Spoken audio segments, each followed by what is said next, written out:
It is 6 o'clock, and I would like to call this meeting of the Robbinsdale Area Schools School Board to order. It is Monday, December 15th, 2025.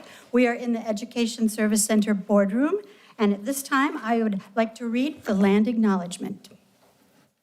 We acknowledge Robbinsdale Area Schools is located on the homelands of the Dakota and Ojibwe people. We recognize the painful history of genocide and forced assimilation of the indigenous inhabitants of this land. We honor and respect the many indigenous peoples who live on and hold sacred these lands, and we stand with members of these nations to fight injustice in all of its forms. We uphold the preservation of the Dakota and Ojibwe languages, land-based education, and tribal sovereignty. At this time, will the clerk please call the roll? Thank you, with pleasure. Director Bassett? Here.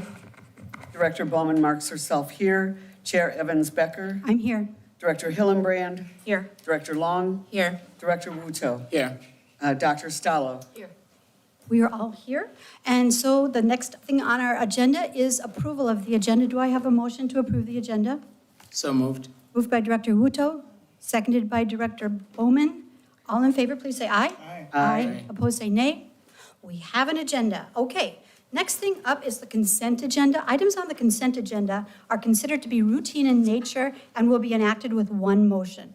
There's no separate discussion of these items unless a board member so requests. In that event, the item will be removed as a consent agenda item and addressed separately. The consent agenda items are as follows.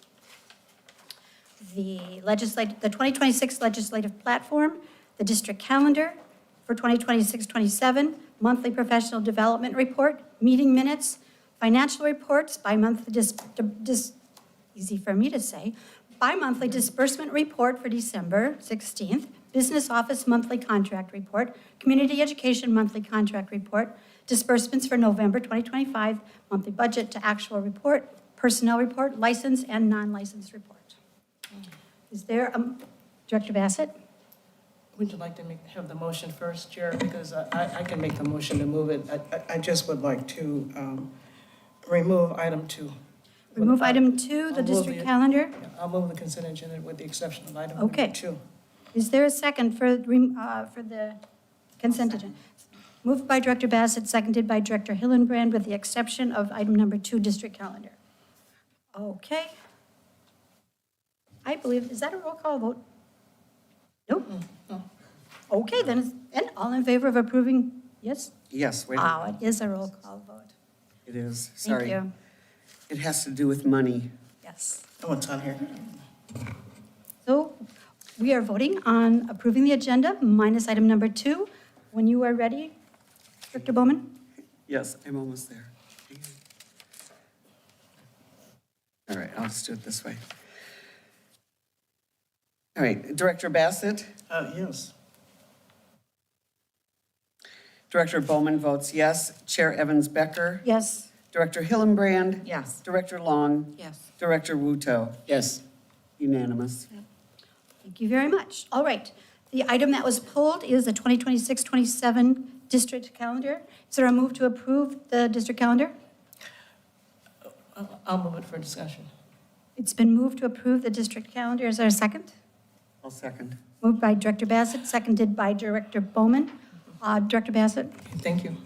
Well, my concern is that when the calendar was presented at the last meeting, it was kind of really the first opportunity we had to take a look at it. Since that time, we've heard some comments and, gotten some feedback, and for me, myself, this will be the first time, I think it's proposed to start before Labor Day, and maybe Director O'Hearn can talk about that. But that would be a departure from the historical departure. And so with all the attention that's on what we're doing with the closures, I'm just wanting to make sure that, I'm not sure I'm clear about why we're making the change, and I'm sure the public may not know that as well. Families, staff, everybody has plans that they've made already, and I think moving this to a discussion at a later time might be fruitful for us, for everybody to be clear about what that means to their families. There's a lot that's going on here, and so to move the start time at the same time, I just think that's a lot, and making sure that the community is aware of it. That's my rationale for wanting to maybe have it at a work session, so we can hear a little bit more about what the rationale is, what the thinking is, and I know in the past, we've had both our executive director of human resources and the Federation both come together and present the calendar. So I don't think that that's hugely unusual, but that's what I've seen oftentimes in the past. And so I just wondered, but that's less my concern than what I've already stated. Thank you. Okay, seeing no more hands, let's vote. Yes? Yeah. Oh, I have my finger. Yeah, sorry. Yeah, I agree with Director Bassett. I feel like we should hold that for another time. I also would like to discuss possibly that Wednesday before Thanksgiving, having that off, especially since, you know, students will be let out in May. I mean, and typically we're let out in June. So, you know, if we could push that calendar back just a few days to make some of those exceptions. Chair? Are you wanting to say something different? Well, I wanted to kind of, I'm not sure I'm clear about that, and I'm not sure what she's asking. Because what I'm just saying is that if we have a work session, all of those details, because one of the things I do recall is that we want to accommodate some of the other holidays that we have not been able to accommodate before, and I think that's very important. I don't know what this change, if we're going to achieve 100% of that or not. I'm not sure what that means. So a little bit more time to talk about it, and more for the public as well. If we're going to make a change to the calendar to accommodate families, so then it'd be good for families to know. Seeing no more hands, we will vote. And can you restate it, Chair? Right. The motion was to approve the calendar. You spoke against it, but I the did. motion was to approve the calendar.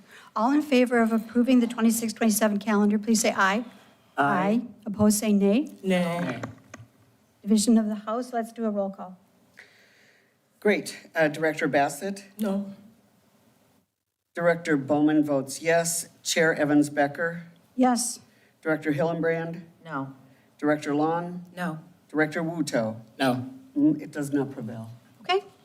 The calendar is not approved. We will move on to unfinished business. And letter A, action item, is a resolution for the 2026 election combined polling locations. We were presented with this at our last meeting. Does anybody have anything to say that hasn't been said? Okay, let's get a motion for the resolution. Then, who will move the resolution? I'll move approval of the resolution. Moved by Director Bowman, I'll second. seconded by Director Bassett. Okay, it is a resolution. Resolutions require a roll call vote. We are voting on the 2026 combined polling locations. When you're ready. Thank you. Director Bassett? Yes. Director Bowman votes yes. Chair Evans Becker? Yes. Director Hillenbrand? Yes. Director Long? Yes. Director Wuto? Yes. Motion prevails. Motion prevails. All right, moving on to new business.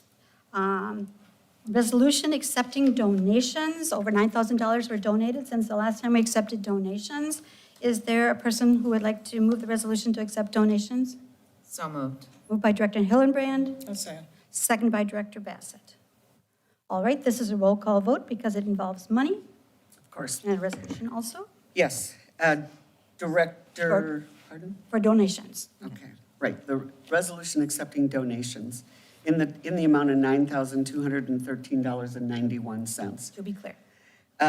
Director Bassett? Yes. Director Bowman votes yes. Chair Evans Becker? Yes. Director Hillenbrand? Yes. Director Long? Yes. Director Wuto? Yes. Motion prevails. It's unanimous. Yes, thank you. Okay, this is a review of the January 25th, 2026 meeting agenda. What we are proposing is to change the board calendar for that meeting to add a listening time on January 5th. This way, people from the fair schools would have an opportunity to talk to us. I'll move approval. Oh, Moved by Director Bowman, Second. seconded by Director Wuto. All in favor of adding a listening time January 5th, please say aye. Aye. Opposed? Clarification, is it a Yeah. listening time or a hearing for them? This, okay, there, oh, wait a minute. This is for the listening time. Because the hearing we were already planning on having. The hearing is on the 5th. The hearing is on the 5th, so it would, Listening it is would on the go 5th. listening time, business meeting, hearing, vote. Yep, and as part of the business meeting, it's also the organizational meeting as well. That's true, where we swear in our new board member and elect officers. But instead of starting the business meeting at 6, we will start the listening time at 6 and have the meeting start at 7. Okay? So all in favor of adding that listening time, please say aye. Aye. Opposed, say no. Okay, we have a listening time on January 5th. And then moving on to action item C, another proposed change to our calendar, the board meeting calendar. A lot of people really want to be heard, and so we're proposing an additional listening time next Monday. Not a board meeting, just a listening time at 6 o'clock on December 22nd. I'll move approval. Moved by Director Bowman, seconded by Director Bassett. Okay? All in favor, please say aye. Aye. Aye. Opposed, say no. Okay, we will have two extra listening times coming up soon. And just for clarification, I know for sure on the January 5th, that'll be a normal 50-minute. Is the same for December 22nd? Thank you for asking that. Board members, how do you feel about the timing on the one on the 22nd? Just whoever comes has a chance to speak? Because last time when they ran out of time, when it was just 50 minutes. So, I mean, do you want to limit to 2 hours? Or do you want to just, like, if they come, what do you want? There's no other meeting beyond, There's no business meeting, There's no- there's no study session, it's simply an additional time for us to listen. and it would make sense to me that the meeting would be open until people were, same rules, 3 minutes each. Speak one time, 3 minutes. Yeah, under those same rules, everyone who shows up should be heard. Okay, do I have consensus on that from people? Makes sense to me. I see nods over here. So that's what we'll do. Okay? All right. Number 7 on our agenda, Policy Committee Report. Director Wuto? Yeah, so in front of all of us is the 400 series policies that we had a first read on, I believe, 3 meetings ago. Policy 401, 403, 44, 46, and 408, requesting a second read and a vote. Okay, and can we enact these with one motion? Yes, please. Would you like to make that motion? So moved. It's been moved by Director Wuto to enact these 5 policies in the 400 series. I'll second that. Seconded, moved by Director Wuto, seconded by Director Bowman. Seeing no hands, all in favor, please say aye. Aye. Opposed, say no. We have 400 policy series. Okay, and then first reads, we have no first reads tonight. So, next item on our agenda is the public hearing. Public hearing is for the closure of schools. The proposed schools for closure are Robbinsdale Middle School, Lakeview Elementary, Noble Elementary, Sonneson Elementary, and Neal Elementary. The process for tonight's hearing will be the following. First, an administrative presentation. Next, public testimony. Third, board deliberation. And fourth, board action by resolution. Under Minnesota statutes, section 123B.51, subdivision 5, a school board shall hear from individuals requesting to give testimony for and against a school closure proposal. In doing so, a school board may impose restrictions on speaking time or other hearing procedures in a meeting on a school closure, so long as those restrictions are reasonable and allow a meaningful opportunity for public testimony. The following procedures and guidelines and restrictions will be in place for tonight's hearing. Persons wishing to give testimony as part of this hearing must have signed up prior to 6:30 p.m., okay? Still have 15 minutes. On December 15th, 2025. Using the Google form available online, each person signed up to provide testimony will be allowed 3 minutes to provide the testimony. Speakers will be announced in the order of sign-up. To facilitate efficiency, the person who is up to speak, the person next to speak, and the person on deck to speak will be announced at the conclusion of each testimony. As your name is announced, you should make your way in the line to the podium. Speaking will take place at the podium. Speakers should announce themselves by name and which school or schools they are speaking on behalf of.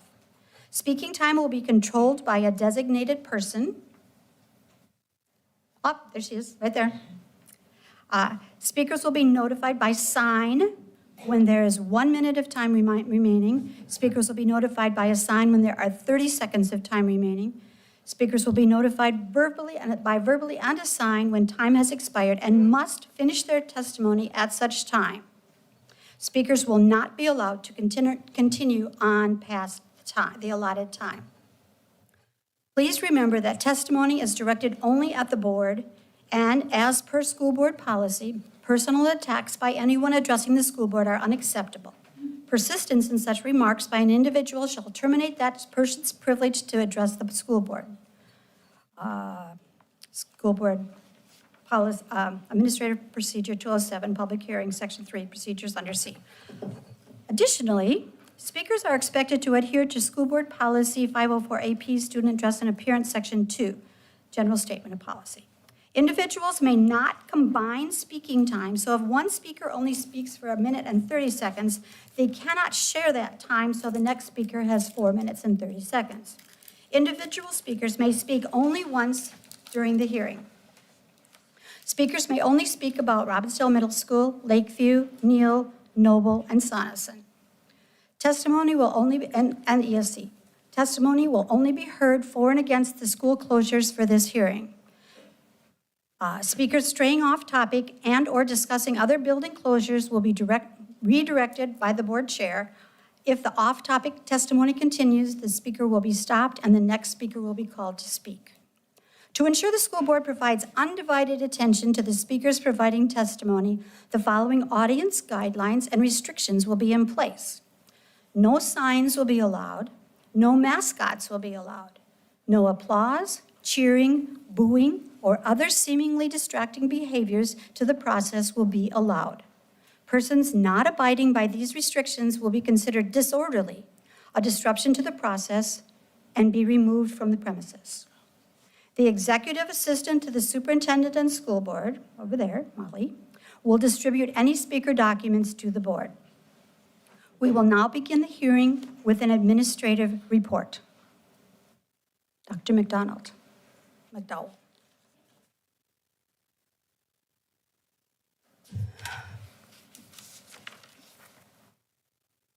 Good evening, Board Chair Becker, School Board Directors, Janet Stallo, and members of the public.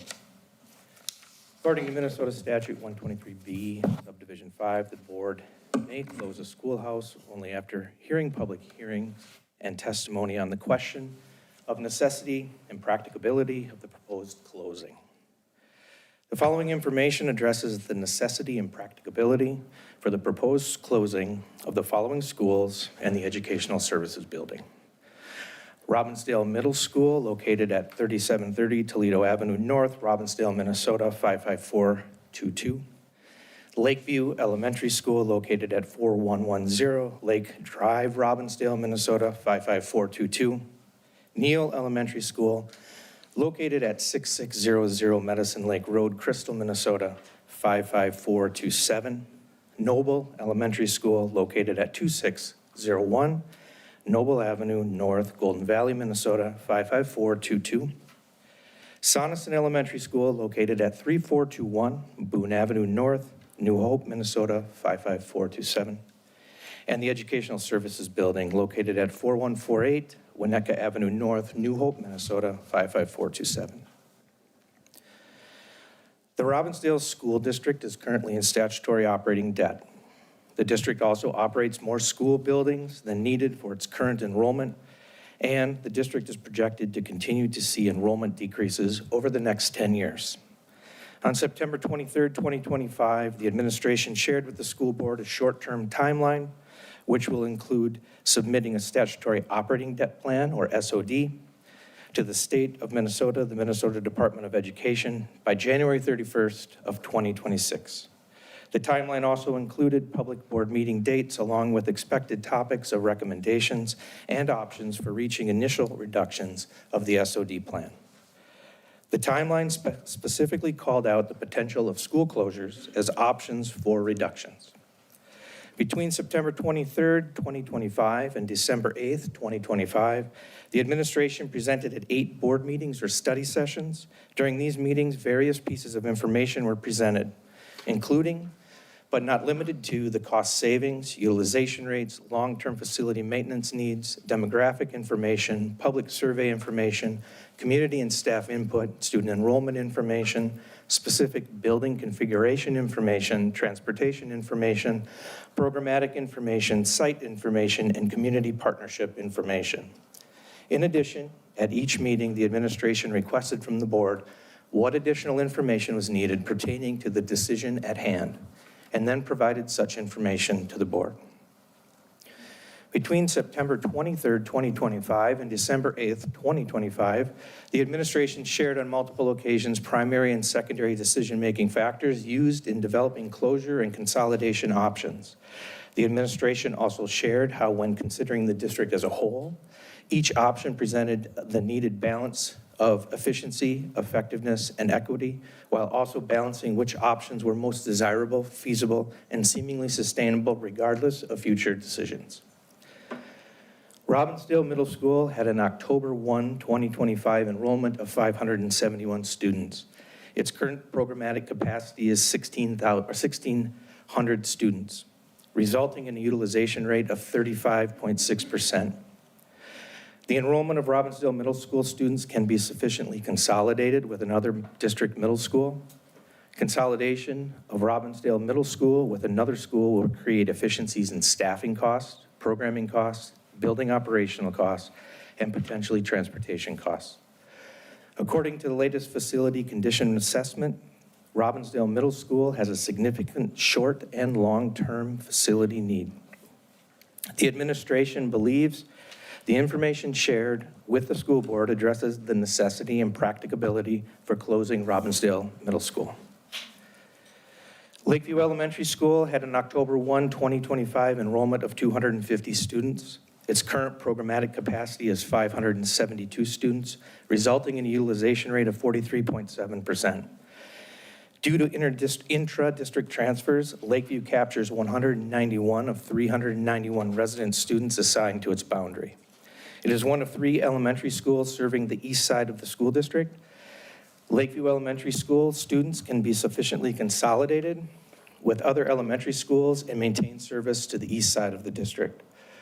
Consolidation of Lakeview Elementary with other elementary schools will create efficiencies in staffing costs, programming costs, building operational costs, and potential transportation costs.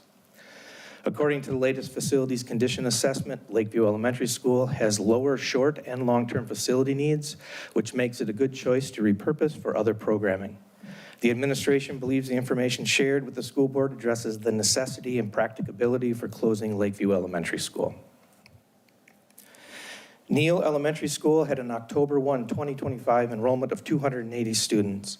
Its current programmatic capacity is 756 students, resulting in a utilization rate of 37%. Due to intra-district transfers, Neal Elementary School captures 208 of 603 resident students assigned to its boundary. It is one of 2 non-magnet elementary schools serving the south central portion of the school district. Neal Elementary School can sufficiently be consolidated with other elementary schools and maintain service to the south central portion of the district. Consolidation of Neal Elementary with other elementary schools will create efficiencies in staffing costs, programming costs, building operational costs, and potential transportation costs. According to the latest facilities condition assessment, Neal Elementary School has less long-term facility need than Sonneson Elementary School. The administration believes the information shared with the school board addresses the necessity and practicability for closing Neal Elementary School. Noble Elementary School had an October 1, 2025 enrollment of 228 students. Its current programmatic capacity is 542 students, resulting in a utilization rate of 42%. Due to intra-district transfers, Noble Elementary School captures 139 of 369 resident students assigned to its boundary. It is one of 3 elementary schools serving the east side of the school district. Noble Elementary School can sufficiently be consolidated with other elementary schools and maintain service to the east side of the district.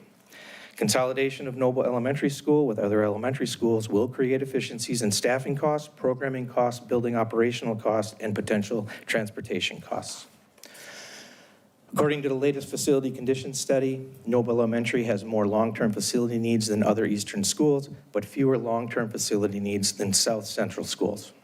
The administration believes the information shared with the school board addresses the necessity and practicability for closing Noble Elementary School. Sonneson Elementary School had an October 1, 2025 enrollment of 250 students. Its current programmatic capacity is 724 students, resulting in a utilization rate of 34.5%. Due to intra-district transfers, Sonneson captures 161 of 479 resident students assigned to its boundary. It is one of two non-magnet elementary schools serving the south central portion of the district. Sonneson Elementary School can be sufficiently consolidated with other elementary schools and maintain service to the south central portion of the district. Consolidation of Sonneson Elementary School with other elementary schools will create efficiencies in staffing costs, programming costs, building operational costs, and potential transportation costs. According to the latest facility condition assessment, Sonneson Elementary School has a higher long-term maintenance need than Eneel Elementary.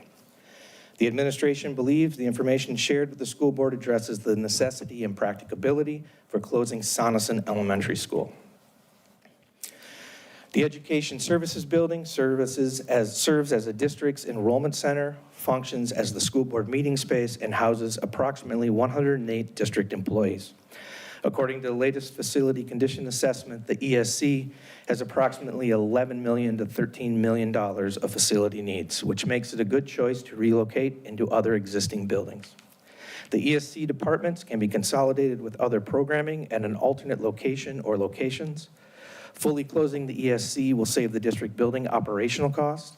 The administration believes the information shared with the school board addresses the necessity and practicability for closing the Education Services Center building. Thank you, Dr. McDowell. We will now begin public testimony. Executive Director O'Hearn, please begin announcing speakers. I will be announcing speakers in order of sign-up, which will close at 6:30 p.m. in 3 minutes. At the conclusion of each testimony, I will announce the next 3 speakers. You will have 3 minutes to provide testimony. I will notify you when your time starts. I will signal to you when you have 1 minute left. I will signal to you when you have 30 seconds left. I will signal to you visually and verbally when your time has expired. To ensure fairness to all speakers, you must stop your testimony immediately once time has expired. I will now announce the first 3 speakers. Nikki Hayes, Becky Gooms, and Jordy Hansen, please come to the podium. Nikki Hayes is our first speaker. Good evening. My name is Nikki. One moment, please.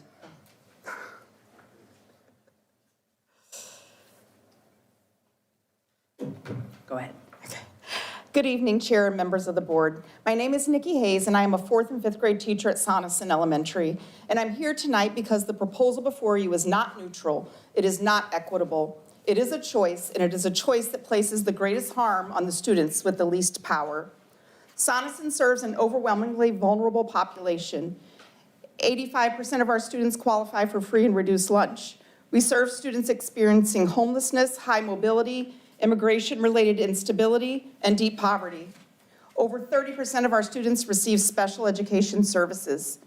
At the center of our school is the STARS program, a highly specialized program for students with emotional and behavioral disorders that Sonneson has spent 16 years building intentionally. This program does not exist anywhere else at the elementary level in our district. These students require stability, trust, and adults with specialized training. Repeated disruption is not an inconvenience for them. It is harmful. Closing Sonneson dismantles systems that took years to build and places students with the highest needs into environments that are neither designed nor staffed to support them. What is especially troubling is who this proposal protects and who it does not. District administration has centered decisions around families with the most privilege and the greatest ability to leave the district. Magnet schools, for example, or even Zachary Lane, who haven't even been considered for closure. Meanwhile, families at Sonneson are largely absent from these conversations, not because they do not care, but because they face real barriers to advocacy. Many work evenings or multiple jobs, face language and transportation barriers, or lack the educational privilege required to navigate board processes or speak publicly. Their silence should not be mistaken for consent. It is the predictable result of systemic inequities, and this proposal exploits that silence rather than protecting those families. Let us be clear, this proposal prioritizes the threat of families with privilege, leaving over the certainty of harm to students who cannot leave, cannot advocate, and cannot absorb disruption. Sonneson is not a failing school, and we will enthusiastically embrace any new families who join us through consolidation efforts.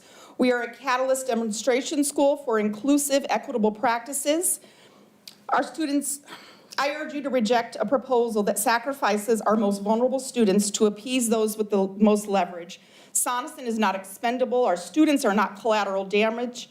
Your decision tonight will determine whether this board upholds its duty or becomes complicit in dismantling the supports our highest need students rely on. Which legacy will you choose? Thank you. Next up is Becky Gooms, Jordy Hansen, and Jennifer Hill.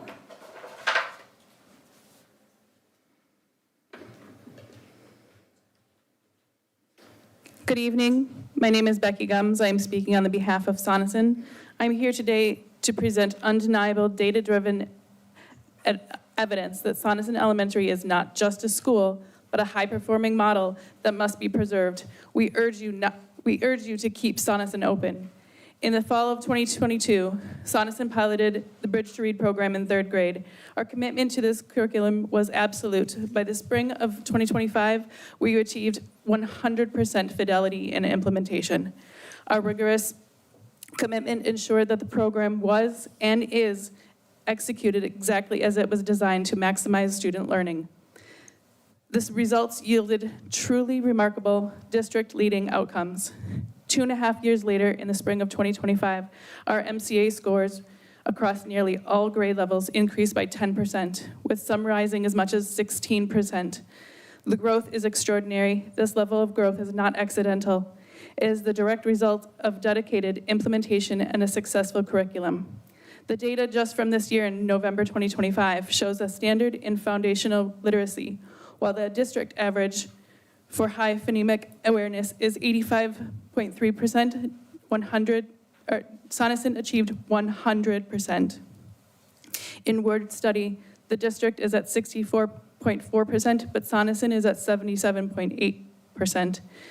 This data confirms that Sonneson is not just succeeding, but is setting the standard for foundational literacy within the district. Achieving 100% proficiency in phonemic awareness is an indicator that future reading success and demonstrates the environment where the academic gap is actively being closed. We have the proof, the high fidelity implementation, and the momentum. To close Sonneson now would be to deliberately disrupt the structure that is yielding unprecedented results for our students and setting the model for entire district. We ask you, do not interrupt this progress. Keep Sonneson open so we can continue to deliver this high level of academic achievement. Thank you for your time and serious consideration of this urgent matter. Christy Lee, This is Jordy Hansen, Jennifer Hill, Christy Lee. Good evening. My name is Jordy Hansen, and I am a parent of a first grader at Sonneson Elementary. My family has lived in New Hope for 9 years, and the past 3 years, Sonneson has been our school. It has become our perfect neighborhood school, quiet, quaint, and just a short drive from our home. More importantly, it has become our safe place. Over these 3 years, we have experienced exceptional staff who have built meaningful, lasting bonds not only with my child, but with every student they serve. Sonneson's small class sizes are not a weakness, they are a strength. They are intentional, effective, and one of the main reasons families choose and love Sonneson. Our staff consistently goes above and beyond the results and the results speak for themselves.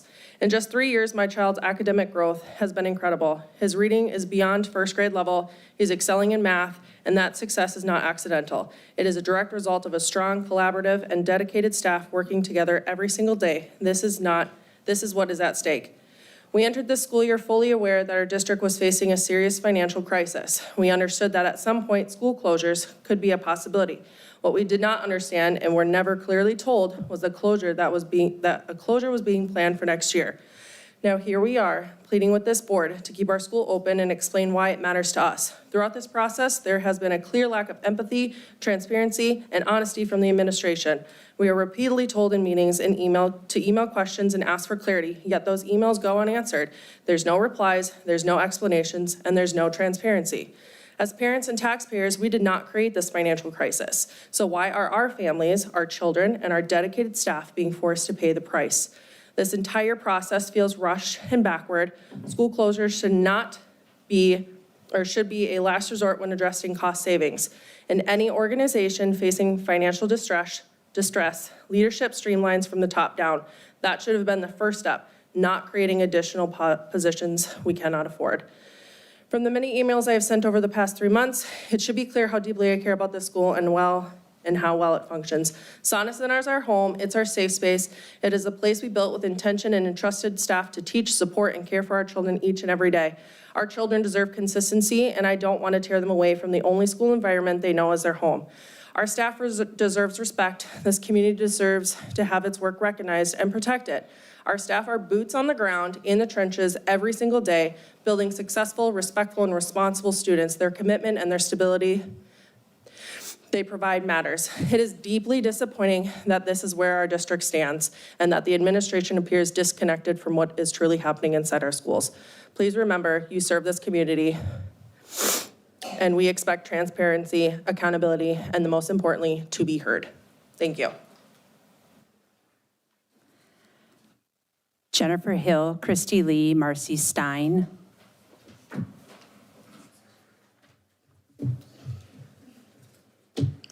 Okay, good evening. My name is Jennifer Hill.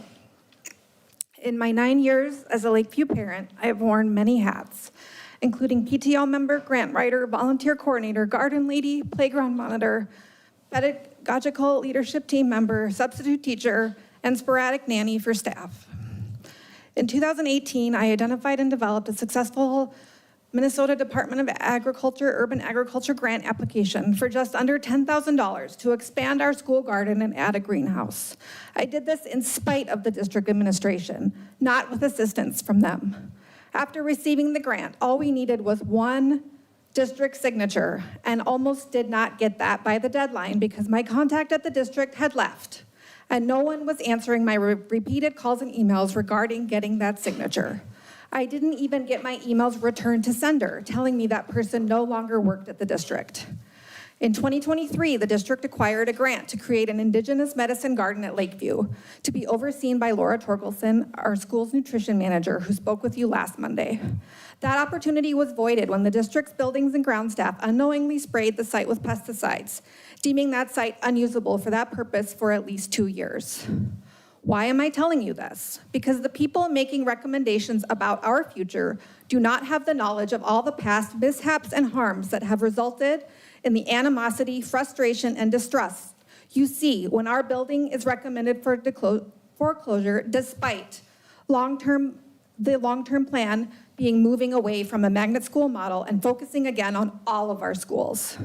You can't possibly know all the ways the high turnover of district leadership has harmed our building, staff, and scholars. You can't possibly know all of the amazing things happening at Lakeview or the relationships and connections that exist.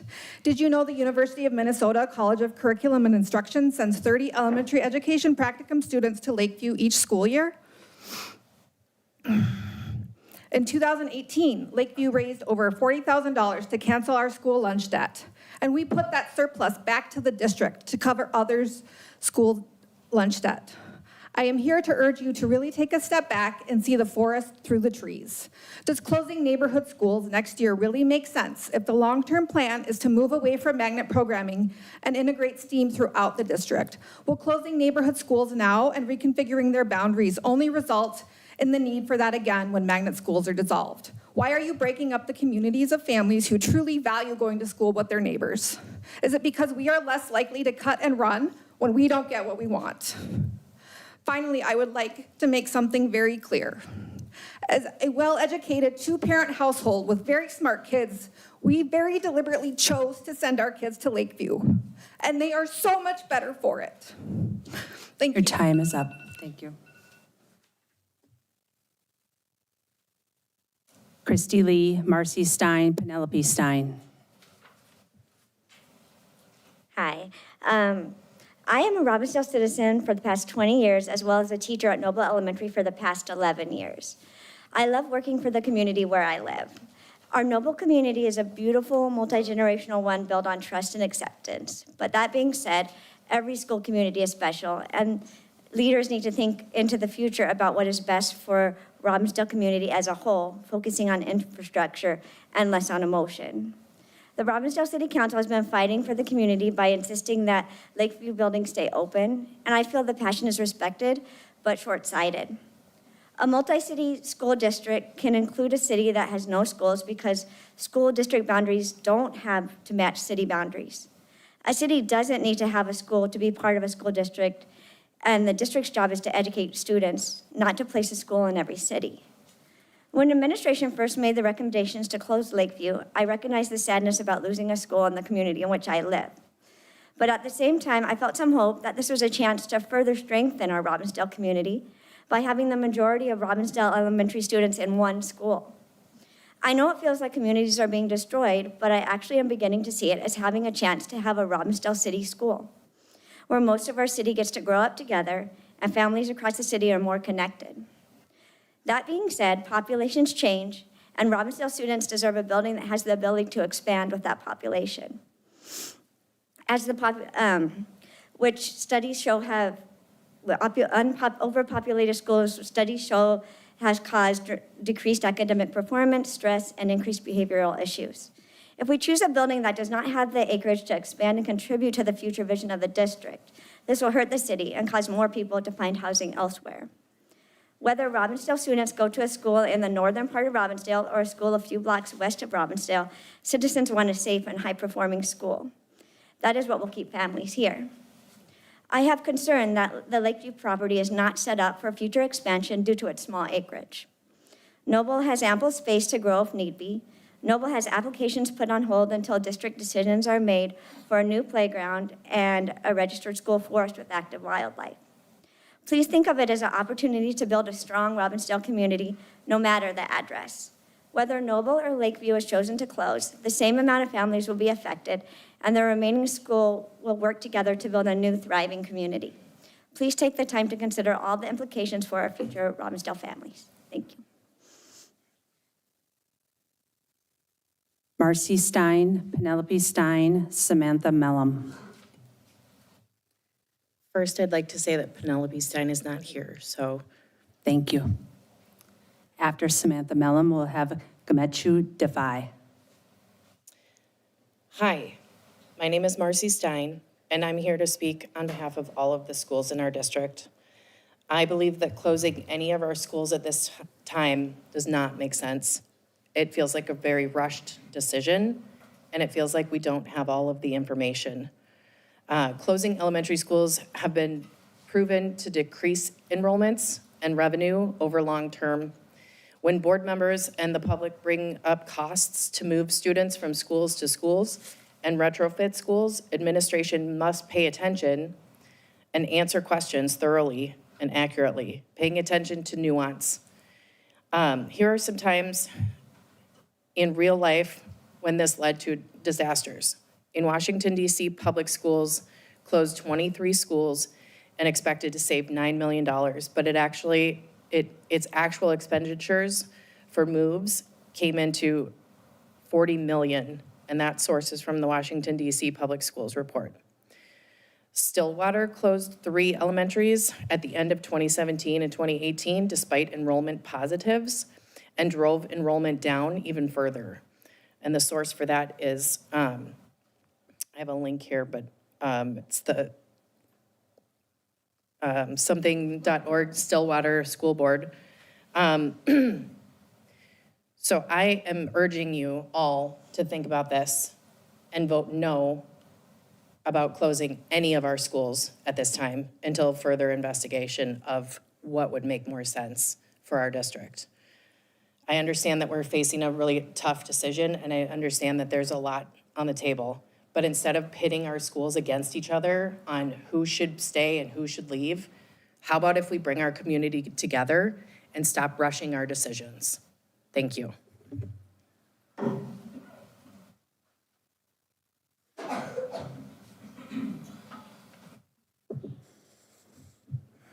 Next up, Samantha Mullum, Gamechu Defy, and Enakal Bexana. My name is Sam Mellum, and I'm the PTO president at Sutton. I'm also a mom of 2 kids who attend Sutton. I can do this. I could stand up here for 3 minutes and list everything the PTSO does, but honestly, I won't even get through the last month of events. And you should already know that. You should have read my emails. You should be following our Facebook pages. You should have visited our schools.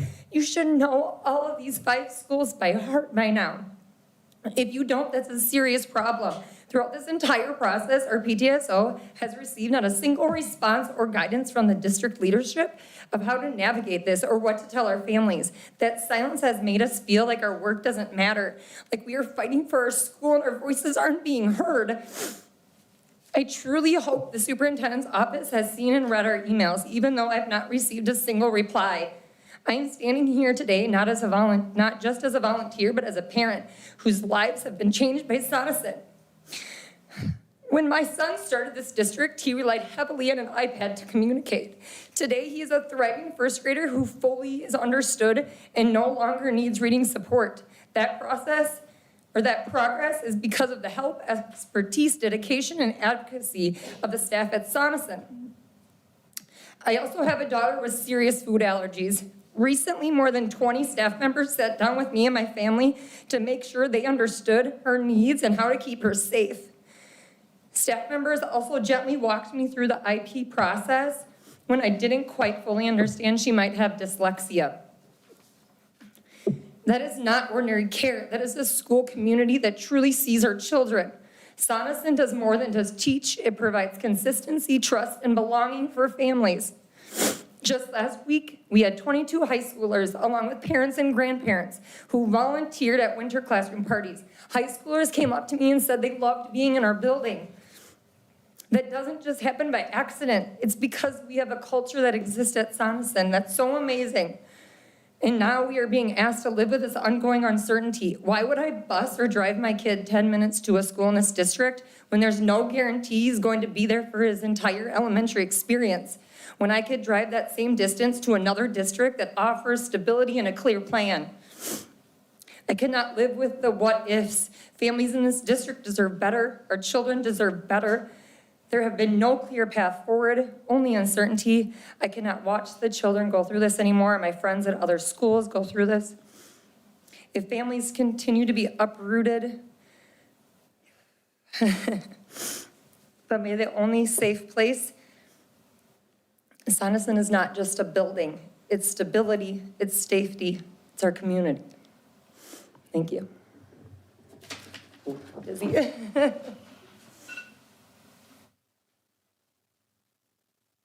Next up, Gamechu Defy, Anelika Bexania, Amanda Dahlquist,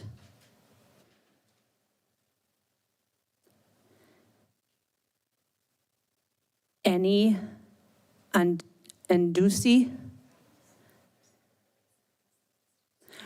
We are going to wait 1 minute for anyone.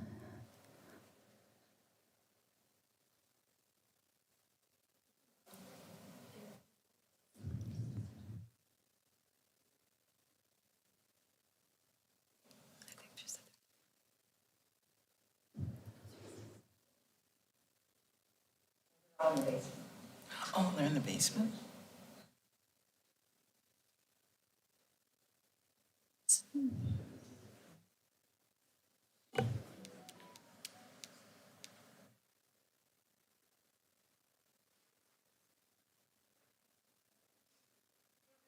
And then bring them in.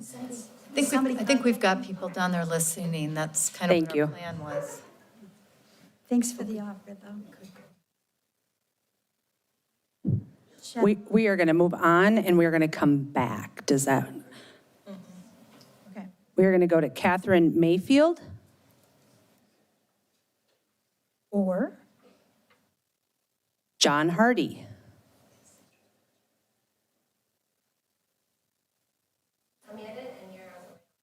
Thank you.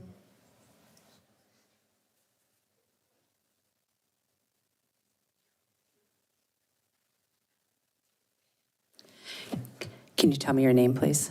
Amanda Dahlquist. Thank you, Amanda. I'm a 5th grade teacher at Sonneson, and I have 2 Bs, a 9-year-old and a 6-year-old there, and a 10-month-old, hopefully, who's going to go there. I was thinking of a way to stand out, and so I thought I'd try something a little different, and I can talk to children. I hate talking to adults, and so I'm going to sing to you. I don't like that either.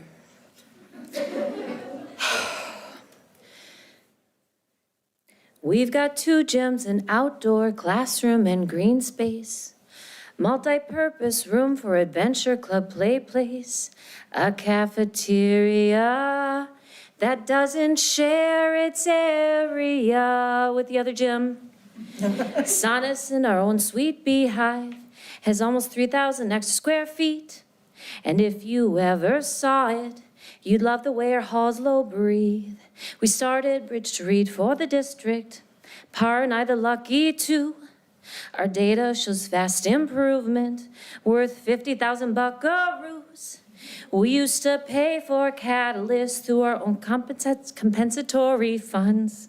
But because we've led the way for years, Robbinsdale now pays for us. Sonneson, our own sweet beehive, welcomes all kinds of kids. We've created a working structure where stars and wave can live. So if you close our classrooms down, our experienced staff must move. The progress we have built from scratch would topple, kids would lose. Their Sonneson, their beehive, their safe place, their loving home. We love the kids who need the most. Please don't send our bees to roam.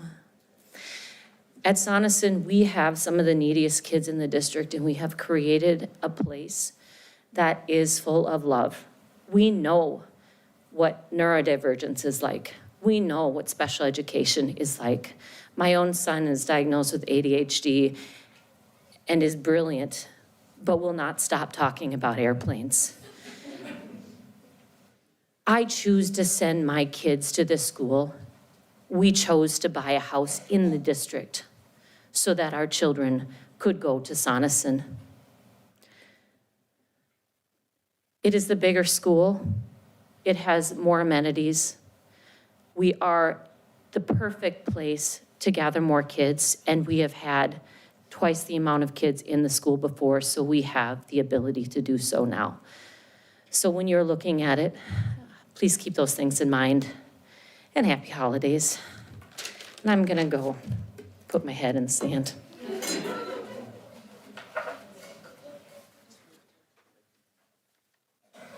Can you tell me your name, please? Good evening, my name is Ennie. Thank you. Welcome. Good evening, my name is Ennie Anusi. I'm a teacher at Sonneson Elementary. I can't speak on what I don't know, but I can speak on what I do know. And I do know that Sonneson is not just another building. It's a school with a distinct purpose, identity, and impact that can't be replicated anywhere else. One of the most important reasons Sonneson must remain open is its role as the home of the STARS program that serves students with emotional behavioral needs. STARS is not an extra. It is a necessary educational pathway for students who may learn, think, or feel differently. STARS students have a higher probability of struggling in a traditional setting. Sonneson offers them a place where their curiosity is celebrated Their differences are respected and learning is joyful rather than stressful. I have worked side by side with amazing teachers and staff who work tirelessly to support our STAR students so they can reintegrate back into the classroom. This is an attribute that makes me proud to call myself a Robbinsdale educator, because I know that all our staff in Robbinsdale across the district have a bleeding heart and put the children first.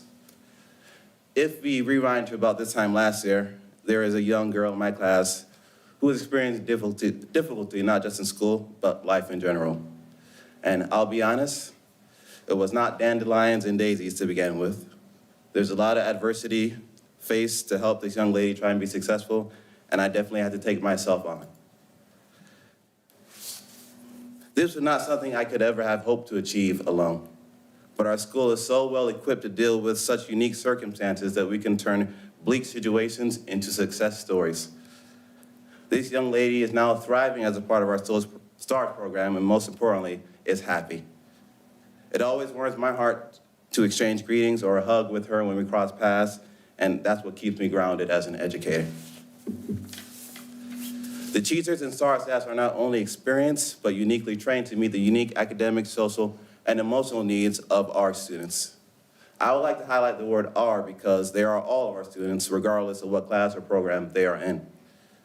This expertise has been built over years, and closing Sonneson would scatter that knowledge, disrupt continuity, and weaken a program that depends on stability and collaboration. For many kids, STARS is the first place they feel truly understood as learners. I understand the district faces difficult financial decisions ahead, but closing Sonneson is not a solution, it is a loss. A loss of a proven program, a loss of experienced educators, and a loss of a school that serves students who cannot easily be served elsewhere. I urge the board to reconsider and instead explore solutions that preserve Sonneson, its STARS program, for the students who depend on it today and who will need it in the future. Thank you for your time. Next up, John Hardy, Alejandra Bustista de la Paz, and Rory Honorato.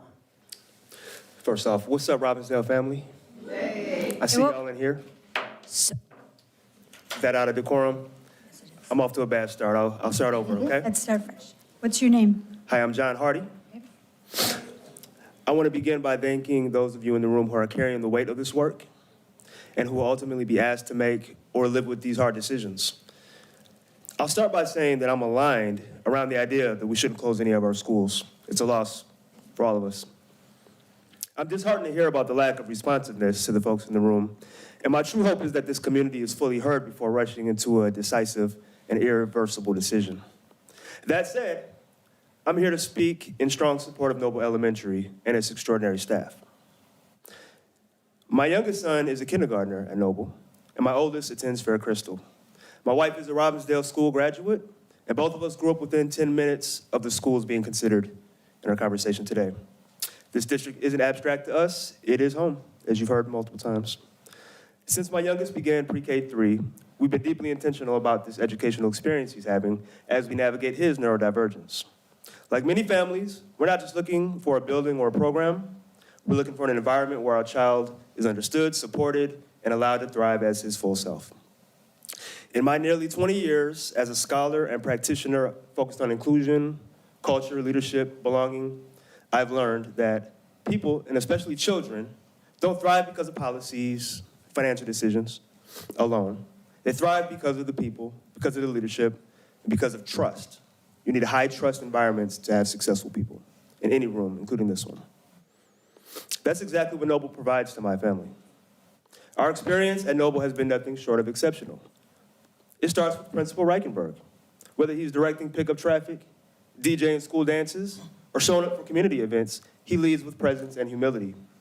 He models servant leadership, and that leadership sets the tone for the entire building. You can feel it the moment you walk through the doors. Every morning and afternoon, at drop-off and pickup, we're greeted by Mr. B, Mr. S, and Mr. Jonas. And I can't overstate how much that matters to us. My son is welcomed with smiles and kind words by men who look like they could be a part of his family. Adults who see him, handle him with care, and help him begin and end his day with dignity and safety. For neurodivergent children, that consistency and kindness isn't a bonus, it's foundational. What's more, every adult I've interacted with at Noble knows my son by name. That might sound small, but it's not. That's what belonging looks like in practice. I know I'm preaching to the choir when I say that your own, your analysis demonstrated that we know we have an exceptional talent pool in our schools. I see that impact every day. My son comes home happy, he's regulated, he's growing his social skills, problem solving, confidence, and more. I understand that this isn't about my individual experience, though. It's a budget shortfall, declining enrollment, aging buildings, difficult trade-offs. I don't envy the position any of us are in. But I ask you to remember this. When you close a school, you don't just close the building, you disrupt relationships, you fracture trust, and dismantle ecosystems that take. Your time is up. Thank you. Very much. Alejandra Bautista de la Paz, Rory Ornarato, and Heath Lubin.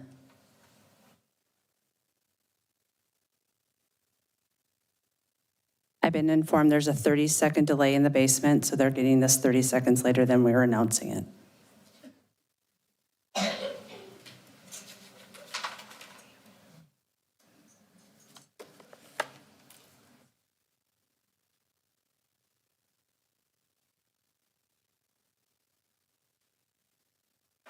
One's canceled.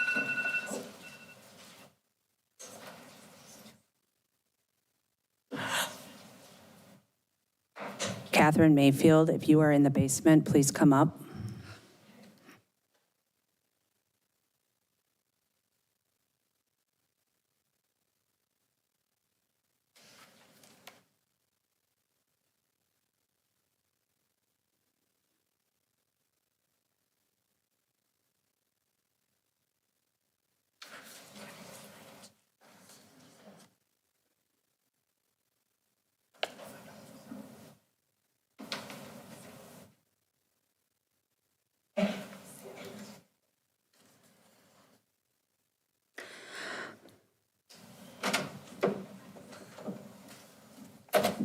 Christopher Gordon, are you in here? Brad Sutton. Stacy Swenson. Stacy Swenson, you are up.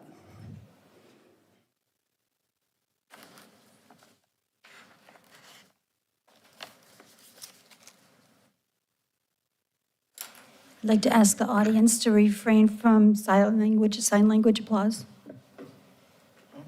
Hi. Hi. It looks so different in here than on the webcast that we've all been tuning into. My name is Stacy Swenson. I have been a taxpayer in Crystal for 22 years. I have been a parent in the district for 16 years. And if you're doing the math, you might be a little confused. I've got a kid who is going to PSEO right now. So we have done a full lab, starting with ECFE. So when I say that I have spent lots of time thinking about school, looking at schools, and being in schools, that is not a lie. We've been in 5. Some of them are magnets, some of them aren't. My kids have learned a lot, and so have I. So today was a big learning for me. So I reached out to find out a perspective we haven't heard much about, which is the Department of Education's expectations of what you all in this room need to be doing, okay? And the reason I wanted to find that out is that we have been feeling as parents very rushed, okay? And that is because I think that this is self-imposed. So in talking to our contacts who are leaders in the finance department at the Department of Education, I found out from them that the expectations here are important to know. So I know you all know that we are looking at multi-year plans, and those have been brought up several times, but in reality, the state requires school boards to vote every single year on the plan, right? So that is important, because looking to close schools as a first step is so short-sighted. I don't care which schools they are, it is so short-sighted. The second thing I want to address is that Robbinsdale Area Schools is not technically in SOD yet, according to this person I chatted with, because you haven't engaged yet with the Department of Education. The vote that happens at the end of January kicks off that process.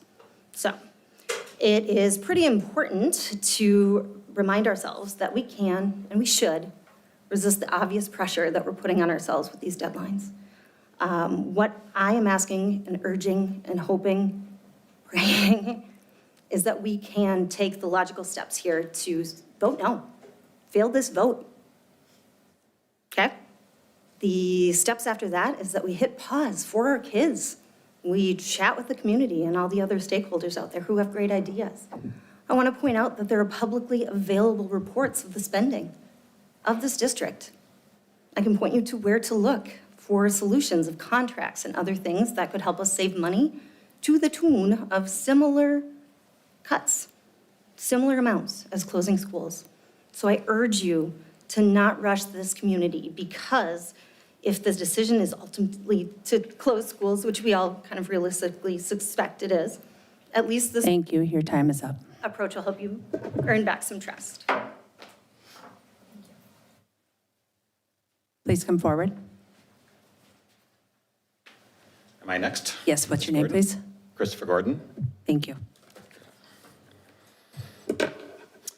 Hi, thank you, school board members, for the opportunity to speak this evening. I'm a proud 1991 Robbinsdale Cooper High School graduate. I give credit to Robbinsdale schools for helping me grow academically and build towards a successful career. So when we are looking at schools for our class of 2031 son, we expect the same or better academic opportunities of the school district we chose. We chose Robbinsdale schools over 3 non-district schools for its IB program. Lakeview did an excellent job fulfilling all of the IB program tenets, and I believe their teachers and staff set my son's academic trajectory in the direction we wanted. Likewise, the programs at RMS have continued him in the same academic trajectory. But we have serious concerns that the same successful academic trajectory Robbinsdale schools started for some are going to be neglected. First, you're planning to cram all those kids into Sandburg. With RMS and now possibly Fair Crystal kids shifting to Sandburg, it's doubling the number of kids at the school to well over 1,000. That's going to be very disruptive for a lot of students and is a recipe for lots of problems. Who's going to address all of the challenges of this transition? How are they not going to increase class sizes? This doesn't seem possible. Is it all going to be thrown back to the teachers to solve those issues? Next, you're dropping IB and Fair Art magnet programs abruptly. So what's going to replace those programs? According to what I saw with the SOD plan, it says you're not supposed to disrupt programming. So how can we meet that parameter if you're discontinuing the whole IB and Fair Arts programs? Sir, we're not talking about programs, though. We're just only talking about schools. Yeah. Okay, thanks. I'll finish with that too. Next, how can you choose a $1.7 million special magnet school transportation over established programming and schools for our kids? We have the means to drive our son to Lakeview for IB programming because we really wanted him to attend that school. I'm quite sure there are large numbers of those magnet school parents who could make that same sacrifice. And enough at least to cover the cost of the IB and magnet art programs to continue. Let's remember how we got here. The kids, families, teachers, staff who are affected by these changes did not cause the accounting and budgeting errors. So where's your accountability? What specific objective measures will the board and district use to verify that our kids are not negatively affected by your decisions? Even the planning phases that were presented don't start addressing programming until late 2026 from what I saw. We appreciate the superintendent's promise to do better. We were excited to see the reimagined Ardale vision as it was presented. Our son would potentially be a part of that exciting transition, but without specific plans in place to protect the success of our kids' academic future. Thank you. Your time is up. She interrupted me, I'm sorry. Your time is up. Thank you. It's difficult to support any large and Your time is up. you're proposing. Thank you.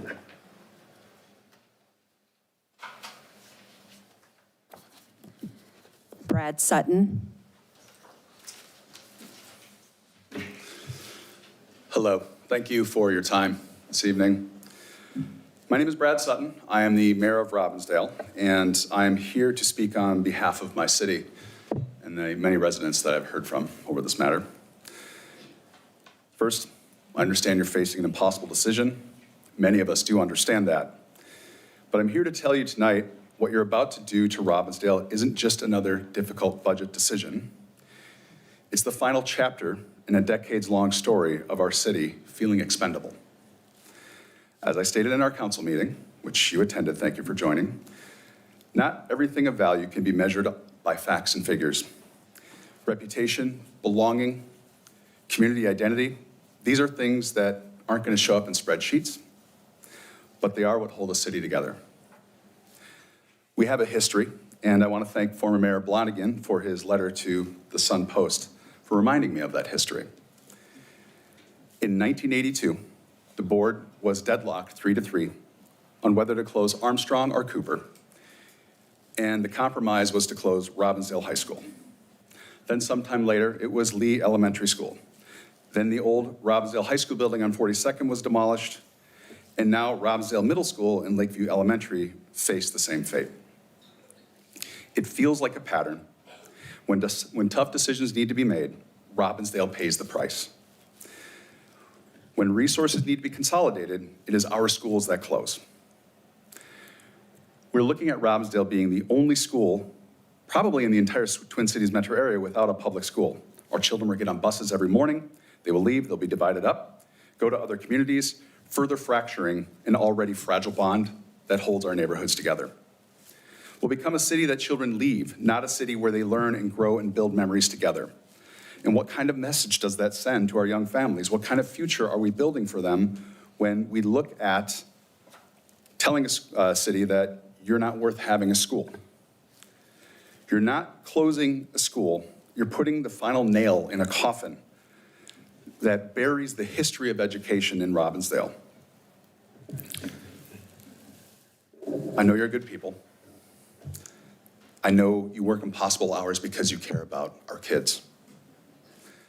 I know this decision is tearing some of you apart. I know that Highview seems like a compromise to you, but it's not. It's not a school that Robbinsdale kids can elect to join. I'm begging you to step back and see this for what it looks like for Robbinsdale residents and the families within our community. We have a strong community in Robbinsdale, one that mayors tell me they envy, but this pulls us apart. Don't do this to us. You have the power to break this pattern. You have the power to say, not this time, not again. Robbinsdale deserves better. Please consider living with just one school. Thank you. Your time is up. I appreciate your time. Thank you. Nancy Rosencheck, Angela Carpio, Ryan and Maren Peterson.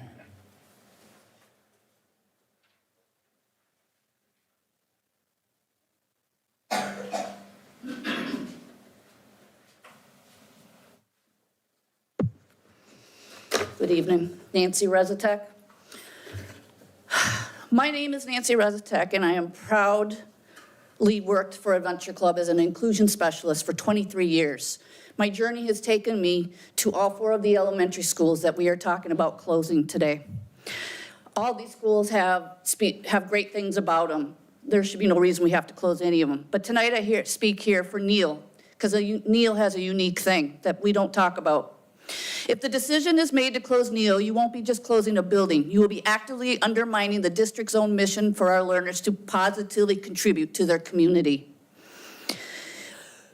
No other elementary school in our district has as many accessible opportunities for our learners to interact, engage, and contribute to the community, mostly all within walking distance. Neil fosters a special connection that money can't buy, the essential bond between our youngest citizens and our wisest. The closure of Neil would instantly sever a crucial intergenerational thread in our community's social fabric.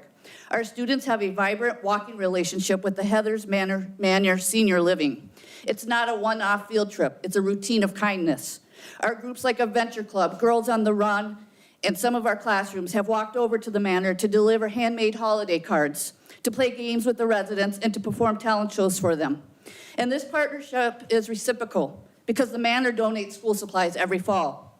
These visits are a highlight for the residents. They put smiles on faces that might not otherwise see that day. And for the student, it teaches empathy, respect, and the importance of community service in tangible, deep, meaningful ways. If Neil closed, these trips will be logistically impossible. They will be taking away the joy of those regular visits from our seniors and taking away a vital walking lesson of humanity from our children.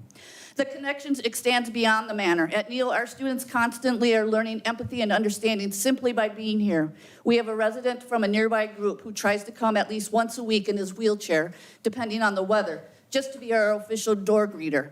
He is a treasured member of our Neal community. This is not a lesson that is taught in the textbook. It is a profound lesson that is about accessibility and inclusion. And our children learn naturally that everyone contributes regardless of their physical abilities. Neal's location is also a hub that connects to our local businesses and other educational levels. Adventure Club interacts with the local commerce simply by taking walking trips to the Dairy Queen, the Donut Shop, Cinema Grill, Pizza Man, Crystal Cafe when it was open. Our WAVE program walks to the Dairy Queen every year at the last day of school. They use this as a vital social skill lesson in learning how to order and advocate for themselves. We've had an organic relationship with Sandburg. Adventure Club walks to Sandburg for sledding in the winter, kickball, and the swimming lessons in the summer. And a couple years ago, middle schoolers walked over to Neal to read to a couple of our classrooms. True cost of closing Neal. Thank you, your time is up. We are not. Thank you, your time is up. Your time is up. Angela Carpio, Ryan and Maren Peterson, and Rosalinda Sittler. Hi, my name is Angela Carpio, and I'm speaking on behalf of Lakeview. Thank you for the opportunity. I'm asking the board to keep Lakeview open as an elementary school.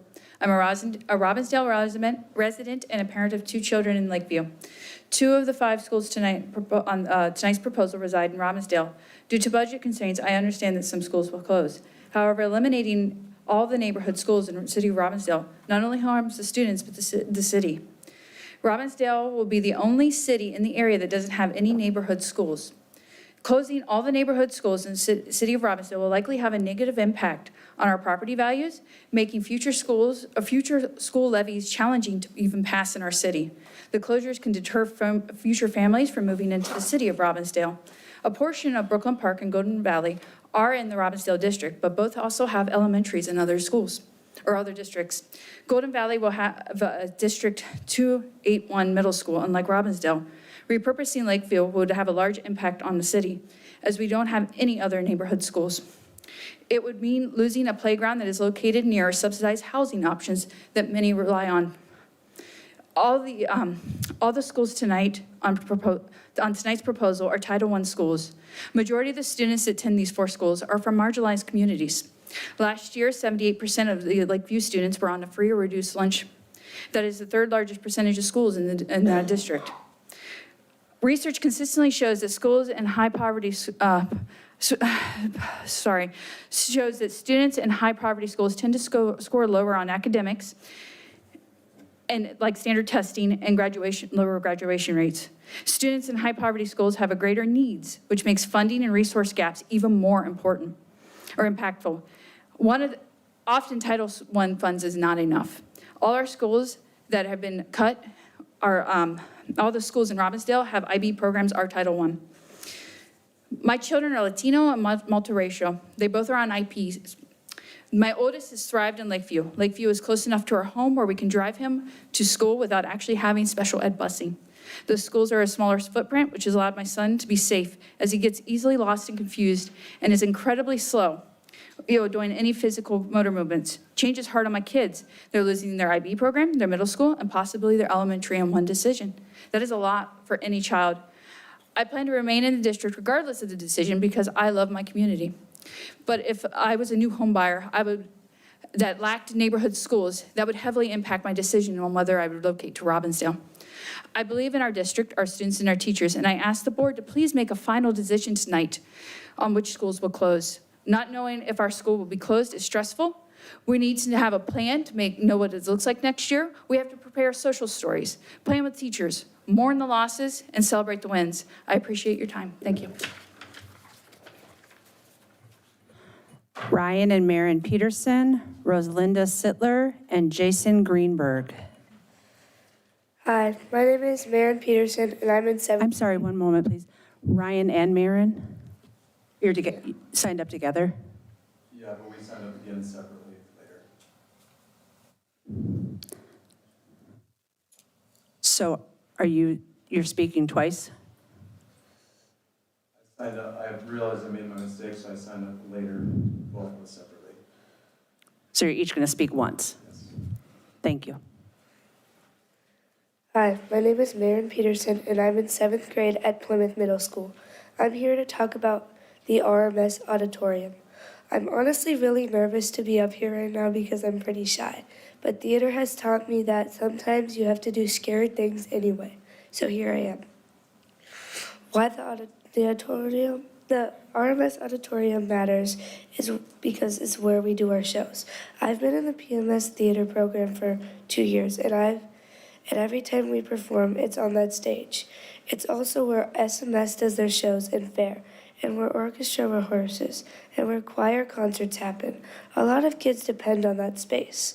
The high school auditoriums are really busy almost every night. If RMS closes, I don't know where we're supposed to go. Middle school kids need a stage too. Here's something I've noticed. The kids in theaters, we're the kind of glue. We're the ones who talk to everyone. We're friends with kids from different grades, different friend groups. We help out at school events. We're the ones who show up. I also want you to know that we work really hard and we're proud of what we do. Our shows are actually really good. People come and they're surprised, like, wait, middle schoolers did this? And yeah, we did, on that stage. And the money we raise doesn't just go to theater, it goes to the whole school.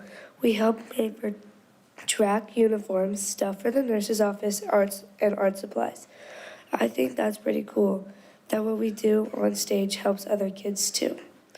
I know you have to make hard decisions about money and buildings. I don't really understand all of it, but I do understand that without RMS Auditorium, over 80 kids just from PMS, plus all the kids from other schools, won't have a place to perform. Theater gave me friends, it gave me skills, it gave me something to be proud of, it made me braver. I mean, I'm standing here talking to all of you, and 2 years ago, I would never have done this. Please keep the RMS Auditorium open. Please don't take that stage away from the kids who come after me. Thank you. Thank you. Ryan Peterson, Rosalinda Sittler, and Jason Greenberg. Hi, I'm Ryan Peterson. I'm Maren Peterson's dad and very proud of her. Good evening. I understand you all have impossible choices tonight, and I don't envy your position. But I want to make sure one asset doesn't get lost in the spreadsheets. It's the Robbinsdale Middle School auditorium, not the building, the auditorium, and what it makes possible for students across the district. RMS houses the only auditorium in the districts that's viable for middle and elementary school programming. Cooper and Armstrong's auditoriums are booked nearly every night by their own students and outside agencies paying rental fees. If RMS closes, where does PMS go, SMS go? Where does the Ferris program go? Where does the orchestra go? Where do elementary concerts go when they've outgrown their gyms? Has a genuine utilization study been done of this space? Because from where families sit, this auditorium isn't underused. It's a linchpin for arts programming across multiple schools. At PMS alone, 80+ students participate in theater every year, but this isn't just about the kids on stage. Over 4 years, that program has raised $40,000 in ticket sales that go directly back to the district. Through concessions, fundraising, community relationships, another $15,000 has gone directly to PMS, funding tennis nets, track uniforms, wrestling gear, quiz bowl registration, supplies for nurses and social workers, art supplies, materials for gym class, and the science dissection unit. How do these things get paid for? The theater program secured $15,000 for acoustic shelves for the music department and paid for the truck to haul them for Marshall.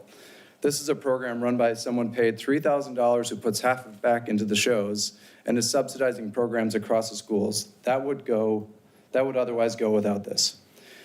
Teachers say this program lifts the energy of the entire school. It gives students something to be proud of. It's a reason families are choosing PMS over other options and RMS over other options. And the reasons they're staying in the district instead of leaving. From our director, Nina, there is almost no time in a person's life harder than middle school, and the theater program at PMS and the other schools is nothing short of life-changing for quite a few young people. More than one parent shared that being a part of PMS has literally saved their child's life, or a part of the theater program has saved their child's life. giving their child a reason to exist and a purpose in life. If that isn't a powerful statement as to why programs and this space matters, I don't know what is.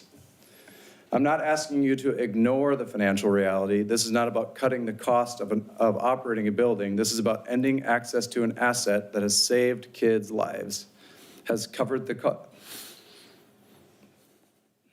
cost of other programs, and contributes to the culture of every school who gets time there. I'm asking you to keep the RMS auditorium open and useful. Thank you.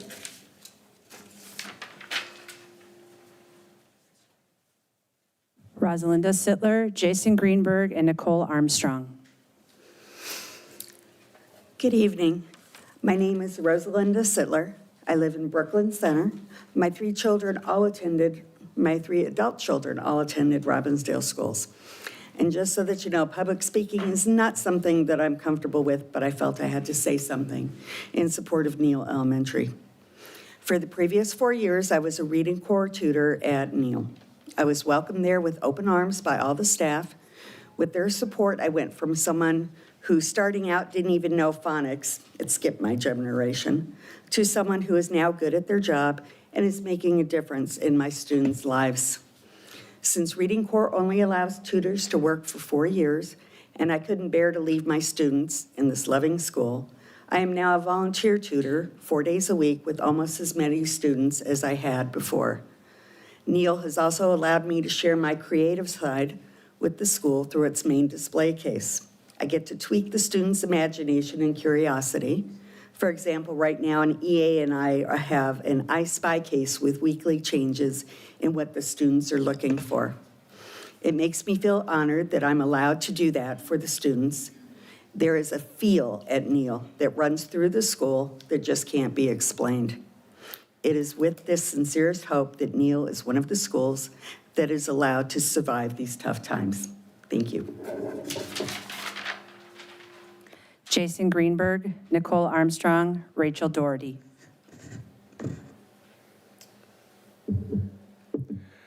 Hi, thank you for listening to everyone tonight. My name is Jason Greenberg, and I'm the Ward 2 council member for the city of Robbinsdale. We're collectively at a place that is painful and heartbreaking. As a council member, I know what it's like to make tough calls. We just did our budget, and people have lots to say about those things. But none of the decisions that I've had to make compares to closing schools. I want to acknowledge that I appreciate how difficult this process is. But as someone who represents the city of Robbinsdale, I want to talk about the potential of leaving our city without a community public school. Now, much has been said and will be said tonight about all of the terrific attributes of the program, staff, history, and teachers at all of these schools. We have great educators who care about our kids and do amazing jobs. And I understand why staff, families, and community members are defending their schools. They're all correct. Each school is special and no one wants their kids or neighbors to be impacted.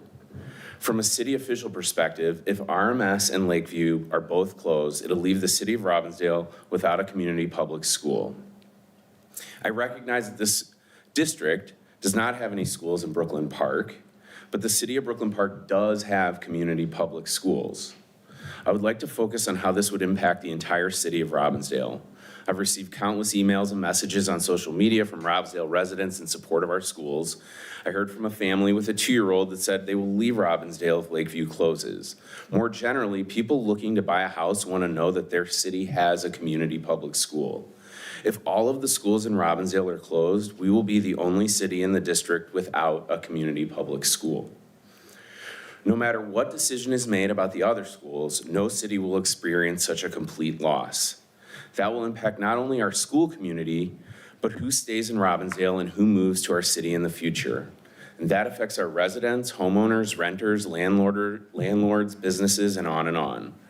I'm not saying that other schools aren't excellent, they definitely are, but who's to say one program is better than another, or that one marginalized population is more important than another?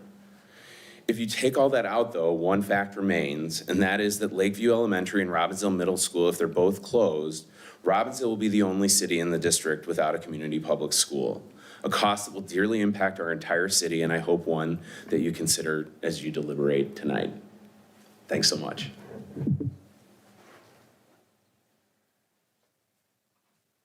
Nicole Armstrong, Rachel Doherty, Jesse Swenson. Good evening. I've spoken to this board many times. This is probably my last time. I'm a neighbor. My name is Nicole Armstrong, and I'm a neighbor to Lakeview Elementary. I want to correct a statement made just moments ago from a school board member saying that this isn't about programming right now, because if you close Lakeview Elementary, it's definitely about programming, because it is the only IB elementary. Since the recommendations were closed buildings, specifically high repair needs facilities, I ask you to consider having current students remain at Lakeview Elementary until a thorough grounds assessment is completed, not just the building. Why are you closing an elementary school with 200 students to repurpose for 200 high school students, RVA and ESC administration? Many Lakeview students, like so many elementary schools in the district, serve a community, but this elementary school will be the last of 2 schools in the city of Robbinsdale. Remember, all of the city of Robbinsdale is in the Robbinsdale area school districts. Further, with the vision of one high school, why repurpose for high school students, where all of our secondary education facilities could fit the Highview program within either Armstrong or Cooper? As a neighbor of Lakeview, it is evident that the campus does not have the capacity to support the repurposing. What is the plan for the outdoor space? Are you destroying the playground, green space, field by adding parking spaces? RVA has open office hours throughout the week. High school students drive. Buses for a district school will increase in number, resulting in an increase in transportation costs due to decentralization. ESC staff drive and have meetings that add more persons to the facility throughout day, especially large events like this event.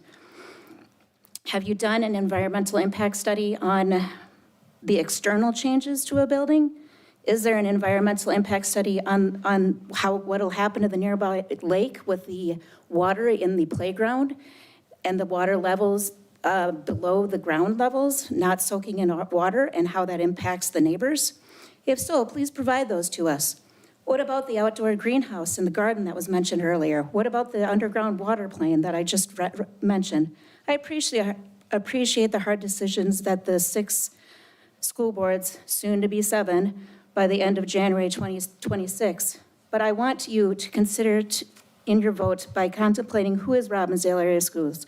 How is my vote equitable to the voices that can't be present or the loudest even possibly hear this evening?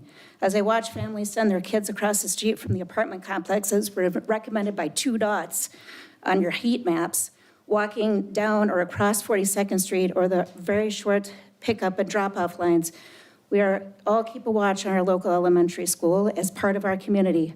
191 students, 4 buses, numerous smiles, new friends and keeping friends, compassionate teachers and staff. All Thank you. Success. Thank you.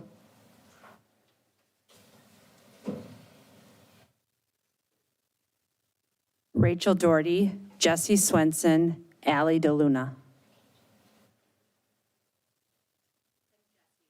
Jesse Swenson.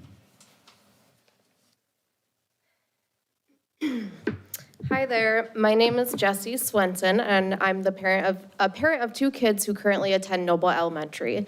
We've been at Noble since my oldest was in kindergarten and have had the most wonderful, amazing experience that I will forever be grateful for. My oldest, who is a neurodivergent kiddo, did not make it into the C lottery in kindergarten, and I was worried about how a traditional neighborhood school would go for him. Turns out sending him to Noble was one of the best decisions we could have made. The teachers and support staff at Noble have changed our lives for the better. Our teachers show deep empathy, kindness, and skill for educating and supporting our students who have additional learning needs, not to mention kids who are part of our center-based classrooms, who would experience relocation and disruption in their home school, which would not be the first time in years past. Noble's located on a beautiful 10-acre plot of land surrounded by trees with a generous yard and playground structure. We've been in the process of working toward becoming a forest school destination through the state of Minnesota and brainstorming ways to make it easier for teachers to move learning outdoors more often, which many of them already do. This also gives students who may not otherwise have the opportunity a chance to experience nature and free play outdoors. Additionally, we're on a quiet neighborhood road where drop-off and pickup do not obstruct local traffic and lend to the ease of walkers and bikers in the neighborhood. The southeast corner of Golden Valley, where Noble is located, has a ton of young families and potential students. We have already seen many families move their kids to Meadowbrook, a Hopkins elementary school in Golden Valley, just south of Highway 55. The closure of Noble will only exacerbate this issue and eliminate the possibility of a neighborhood school in the farthest southeast corner of the district. The proposal to close Noble would leave our children to be relocated to 2 or more schools, something which the board previously said they prioritize. Noble serves a large population of low-income and underprivileged families. Parents who may be working multiple jobs, are non-English speaking, or otherwise have time, financial, or other constraints are labeled as uninvolved and therefore not useful or helpful to our community. This couldn't be further from the truth. If we truly value rich diversity and community in this school district, then we need to take into consideration those who have the smallest voices, specifically Title I schools with educational disparities that can be traced back to redlining and systemic inequalities. I ask the school board to do what's best for all of our students now and in the future. Knee-jerk reactionary decisions and a lack of cost-benefit analysis are hurting some of our most vulnerable communities. Please look at the data, make the best decision for our families. Division amongst the schools and communities is tearing us apart. We have met so many wonderful families, and we'd be delighted to combine with and create an even stronger community. Please look at the data, the numbers, and consider what makes the most sense, as this is a problem of our statutory operating debt. Stop pitting schools against one another, making this a popularity contest, and changing your mind. Thank you. Thank you.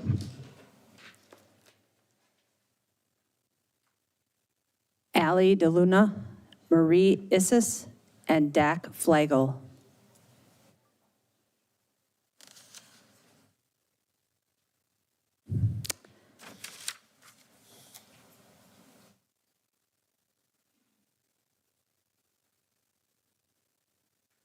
Nicole Flagel, and then Suzanne Coleman.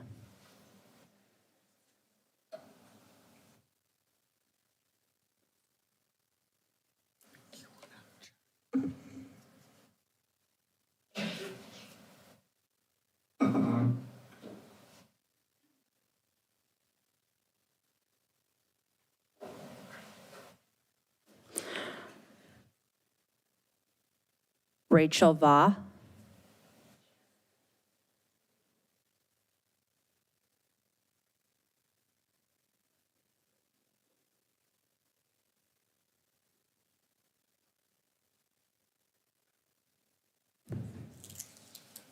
Beth Wise.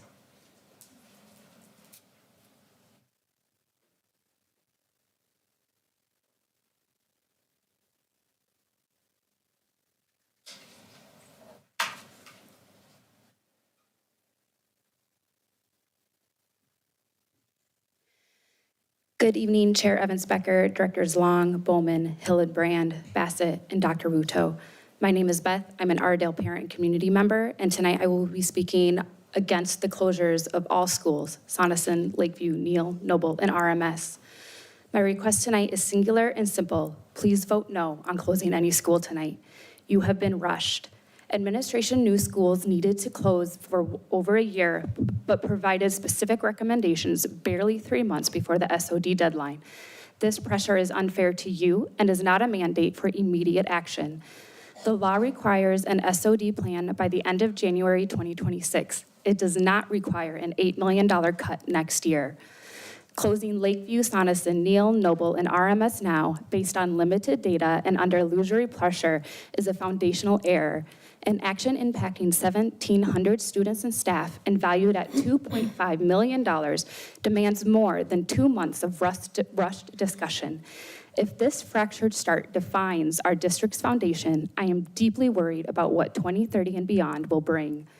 Before you make a permanent, heartbreaking decision, I ask you to direct administration to provide 2 things for full transparency: complete comparable school data, including a clear matrix for every Ardale school detailing capacity, utilization rates, 10-year capital needs, operating costs per student, and demographics. I also ask you to provide a side-by-side comparison of central office staffing and total salary benefits before and after the claimed $4.83 million in cuts, including any new or reconfigured positions to prove the savings are permanent and structured. Board directors, you were elected to listen to the community, not just trust the experts. My final plea is this: vote no on the school closures tonight. Do not be part of what further divides and destabilizes this district. Instead, direct administration to provide the full data scope requested above and be the foundation that begins to build Ardale back up. Thank you.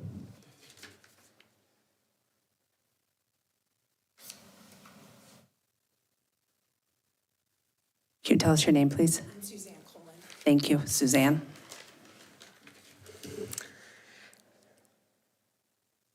Hello, my name is Suzanne Coleman, and I have been a resident of Robbinsdale for nearly 4 years alongside my husband, Michael. We are at a point in our life where we are considering having children, and I was severely disheartened when I heard of the current fiscal struggles in Robbinsdale area schools. I personally grew up in a school district in central Minnesota that went through budget cuts throughout my high school years. I truly understand that budget cuts sting no matter where they happen, and I hate that the students in our district are the ones who have to carry the largest amount of that burden. I hate that closing schools is even a discussion, and I am truly sorry to the students who will be impacted by this, no matter what the final decision is. Currently, if I were to have an elementary-aged child, I would wish to send them to Lakeview Elementary. I will admit, I live very close to Lakeview Elementary, and it would take 2 minutes for me to get my child to school by car. We could easily walk. If Lakeview Elementary closes, our next closest alternative in Robbinsdale area public schools becomes Northport Elementary, 5 times as far away in distance, necessitating a vehicle for transportation every day. I understand there are no easy decisions to be made here. However, I oppose the closing of both Lakeview Elementary School and Robbinsdale Middle School. Declining enrollment is being used as additional justification aside from the budget shortfall for closing buildings, which I understand, but closing either Lakeview Elementary School or Robbinsdale Middle School will further exacerbate the current enrollment issue.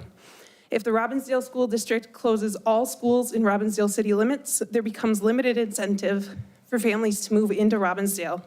If families don't move to Robbinsdale, enrollment will continue to decline, exacerbating our district's funding issues due to enrollment. If our goal is to stabilize our school district, closing Lakeview Elementary and Robbinsdale Middle School seems counterintuitive to me. Thank you for your time. Shatika Harris, Catherine Mazzoloni, and Gregory Vellner.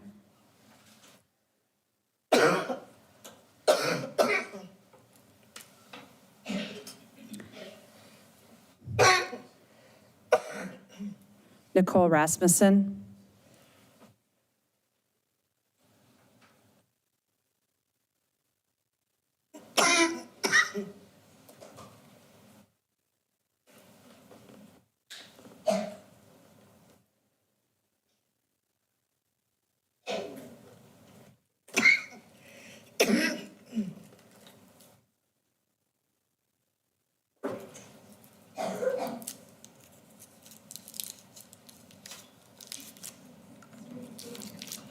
Katie Wood. Can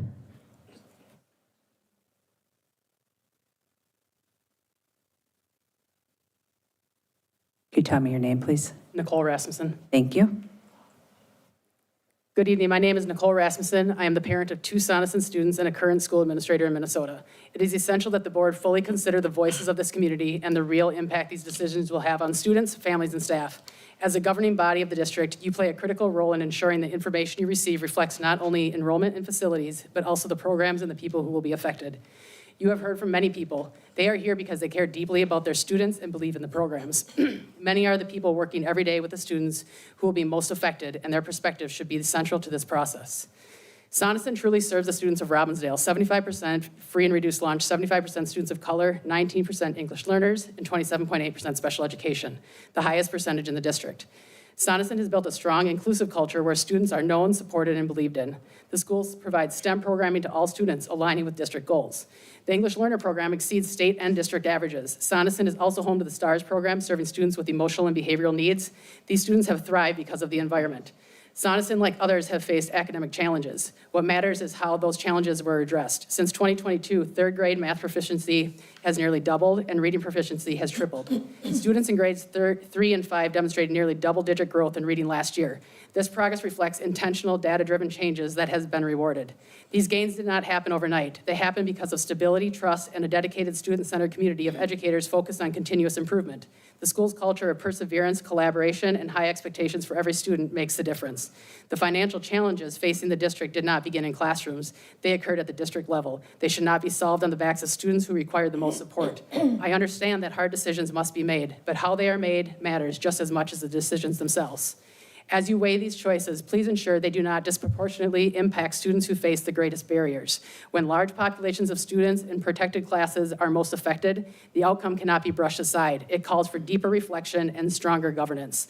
As the elected board, you have a legal and moral responsibility to ensure transparency, to request comprehensive plans for programs, not just buildings, and to confirm that every action aligns with the district's commitment to equity and student well-being.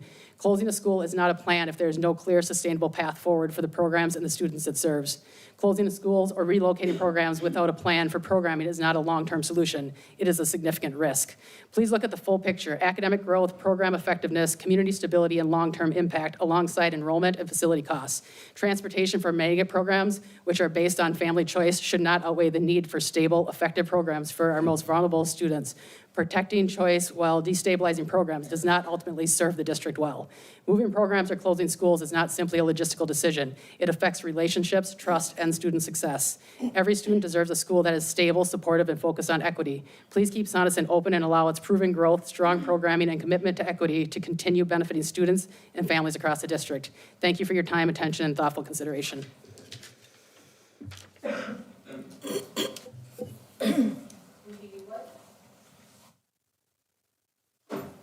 Reading off my phone, excuse me. I live in Robbinsdale. I have a 6th grader and an 8th grader who both participated in ECFE, went to Fair Pilgrim Lane, and are now at Fair Crystal. I help coach youth travel basketball for Armstrong, and our team is made up of kids from each middle school in the district. I'm supposed to be at practice tonight, but this is more important. So I'm here to talk about all of the schools up for closure. I chose to move to Robbinsdale to start a family. As a parent, I'm very concerned about the state of our district and the plans to close schools. Closing schools will only further hurt our students and our communities. It cannot be the only option. I understand some of the immediate cost-saving benefits, but closing schools, increasing class sizes, losing teachers, and cutting the programming that drew families to the district in the first place will only push more families to leave. Our financial problems will only get worse. As my kids finish middle school and transition into high school, I'm also very concerned that the state of our district will only continue to decline. At this time, it seems inevitable that we will see more cuts, more changes, and more families leaving. There is already a lack of faith and trust in this district throughout the community, and there is a real concern about what will happen next. The long-term impact of closing schools far outweighs the immediate savings. Please vote no to closing our schools and look for other cost-saving measures. Please request an extension to the state's SOD deadline so that we can look further into other cuts that don't hurt our kids and our communities. Please don't rush these incredibly important decisions. Please pause the decision to close schools. Thank you. Julie Bork, Sam Sant, Violet Brook,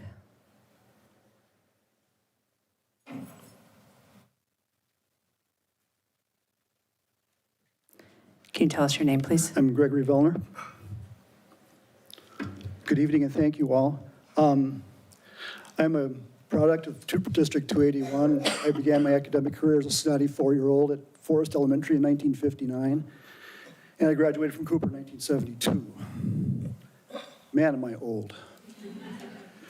I'm advocating on behalf of Sonneson. I don't live in the district anymore, but I attend a church that is 4 blocks west of the school, and we've adopted the school as kind of a part of our community service project. We have a very good relationship with the teachers and the staff there. And our members regularly volunteer at school-sponsored functions and events. Every fall, we have a school supply drive where we buy school supplies for the teachers who request them, so they don't have to pay for them out of their own pocket. About this time of year, the social worker at Sonneson contacts our pastor and informs us about needy families in the school so that we can buy Christmas gifts and meals for them. And then during the summer, we've done various service projects at the school. Last summer, I was privileged to help to repair and stain some of the benches they use for their outdoor classroom. Like I said before, we have a great relationship with the students, staff, and the teachers there. We love them. We take great delight in serving them. I think we can be a model for what can possibly happen when churches and other places of worship partner with schools. I think we need more of those kinds of relationships, not less. And I think I can speak for my church and for Sonneson that I would like this relationship to continue. Thanks so much. Julie Bork, Sam Sant, Violent Breck.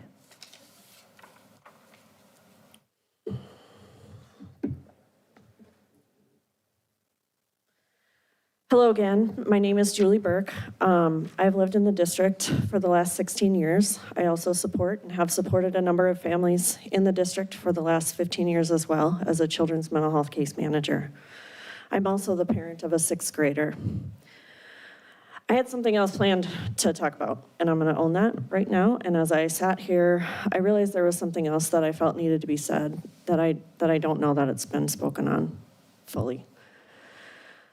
I've done a lot of work in Brooklyn Center around increasing equity and addressing racial disparities in our city. And one thing that I learned through that work that has guided my decisions since was that no matter what we do, no matter how intentional we are, impact matters over intent.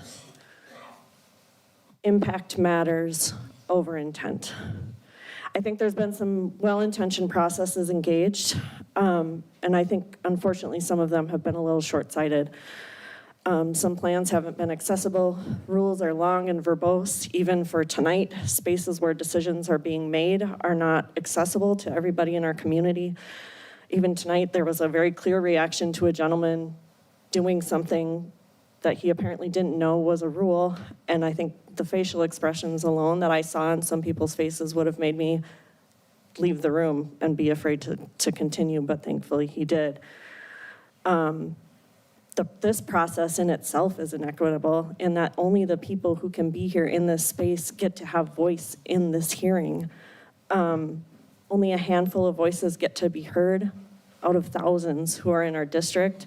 And that's because the people in this room carry privileges that the people who can't be here don't. And I own that myself, that I carry privilege to be here as well. I would like to ask today that the board pause on any decisions regarding closing any schools. I don't have a bunch of numbers for you because I work in relationships. And I'm gonna be the one cleaning up after all these decisions are made, as I have been for the last 15 years, cleaning up harm that has happened to a number of my families in this district. I work with some of the most vulnerable families in this district, and they have been harmed enough. I would like to ask that, if possible, the board pause on any decision-making in regards to closing any schools tonight, because the impact is going to matter over any intent that anybody sitting at this table has. And our kids deserve that time and intentionality behind the decisions that are being made tonight.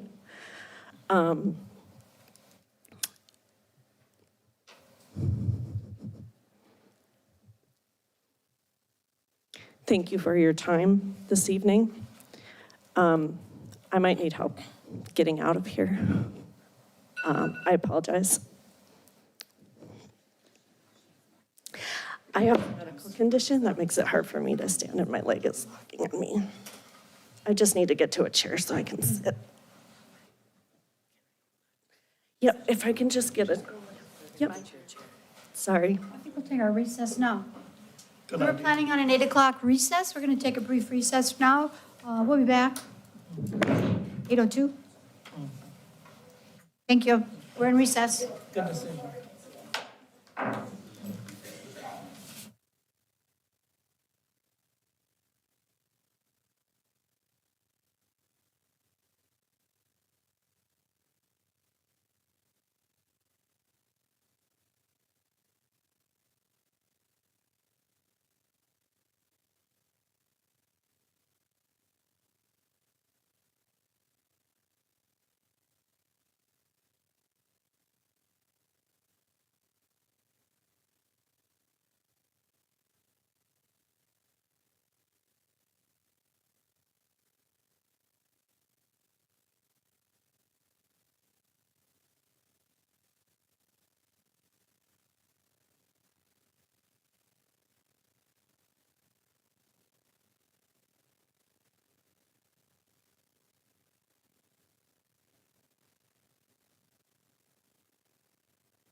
Okie dokie, everybody, let's get started. Or let's resume. Please settle in, find a place to sit. I can't believe you're not banging that thing.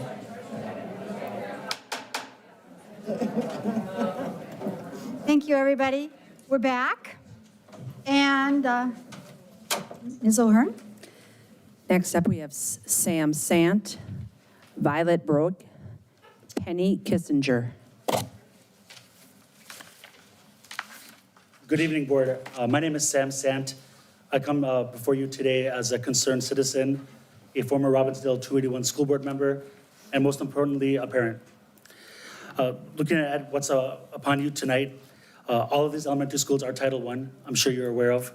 Neal, Noble, Lakeview, and Sonneson. They're very diverse schools. Lakeview is the only IB program in the district. I want to speak particularly to Lakeview, being a former parent of Lakeview students and being in my community in Robbinsdale. I am concerned of both of our schools closing in Robbinsdale, hence also being the Robbinsdale School District and not having a school in Robbinsdale. I think it says a lot out to our community, out to the state, what kind of district this is. We can't lose Lakeview. If we were to, young families wouldn't want to come into our city. Who's going to want to come to a neighborhood community school? It's going to affect property values. And if a referendum was ever to come about in our district, which I'm sure it will at some point, it wouldn't pass in Robbinsdale if both our schools were to close. I think the board needs to take a step back and review other expenses that are happening in the district at large. I think particularly there was an increase in paid administrative staff. There are things like this, a few $100,000 here, a few $100,000 there, all adds up. I don't believe that closing schools right now is the right answer. I'd like to also mention that to not cut our curriculum. Our curriculum is very robust in our district, and it brings a lot of families in. And if we were to lose that, those families would leave our district. And that would concern me, because then it's going to start a domino effect where our families are going to leave, and we're going to have more and more decreased enrollment. I'd also like to say not to close our education service building. I think it would be very expensive to try to reform a school district or a school in our district to be able to house what we have here, to have board meetings. I think it would cost hundreds of thousands of dollars, and I think it would be ineffective with the money that we have, and to do something like that when we already have this building here. So I'd like to see us keep this building and to have our board meeting administrative staff here. Lastly, I'd like to propose that the district sign for a 90-day extension with the Department of Education. I think we're moving way too fast, and that there needs to be more thoughtful process and community input, and to make sure that the decisions they're making are the right ones. So I think the wrong ones that we make today are going to affect our community for years to come. Thank you. Violet Brook, Penny Kissinger, Frank Merchlowitz. Hello, I'm Violet Brook, and I'm in 7th grade at Plymouth Middle School. Tonight, I want to talk about theater. Number one, if you close RMS, there's a real possibility that PMS won't be able to have a theater program next year because there wouldn't be a place to perform. Robbinsdale Middle School has the only theater that middle school drama programs can realistically use. Plymouth Middle School doesn't have one, and Sandburg currently partners with RMS and performs there too. There isn't enough space or time at the high schools for all of our shows. If that theater goes away, our drama programs may go away too. Just this week, we already had a double booking for PMS Theater, leading to the loss of 2 set building days. The RMS Theater would go over to Sandburg next year, and they have been using the RMS Theater too, so they wouldn't have one either. If Fair Crystal was to be split between PMS and Sandburg, that means that we lose their amazing middle school theater program as well. Robbinsdale Area Schools has a long tradition of excellence in the arts, from performance and music to visual and applied arts. In 2030 Community Survey, students ranked the arts among the most important areas they want to learn and participate in. In the Vision 2030 recommendations presentation to the school board in September, the arts are foundational to the district, was listed as number 2 in key findings and considerations, second only to our exceptional staff and instruction. I'm worried that closing Robbinsdale Middle School won't just close a building. It could end middle school theaters programs across the district. And I have a younger sister. We have shared every song and made choreography from scratch, even before my parents have seen the shows. We're talking hours. What will she do when she can't build the connections that I got to through theater? She'll lose the 8th grade friends that give her high school advice, dating advice, and the administration relationships that get her the college letters. She had something she wanted me to say tonight. Hi, I'm Lucy, and my favorite part of PMS is the theater program. I would be bummed if it closed, so that's why I'm speaking. It's such a big part of our family, and I can't wait to be a part of this. But I can't if we don't find another solution for performing theater. So I'm asking you to please look for a solution that keeps middle school theater programs in our district and continues the Robbinsdale area schools' tradition of excellence in the arts. Thank you for doing all that you do, and know that I appreciate it.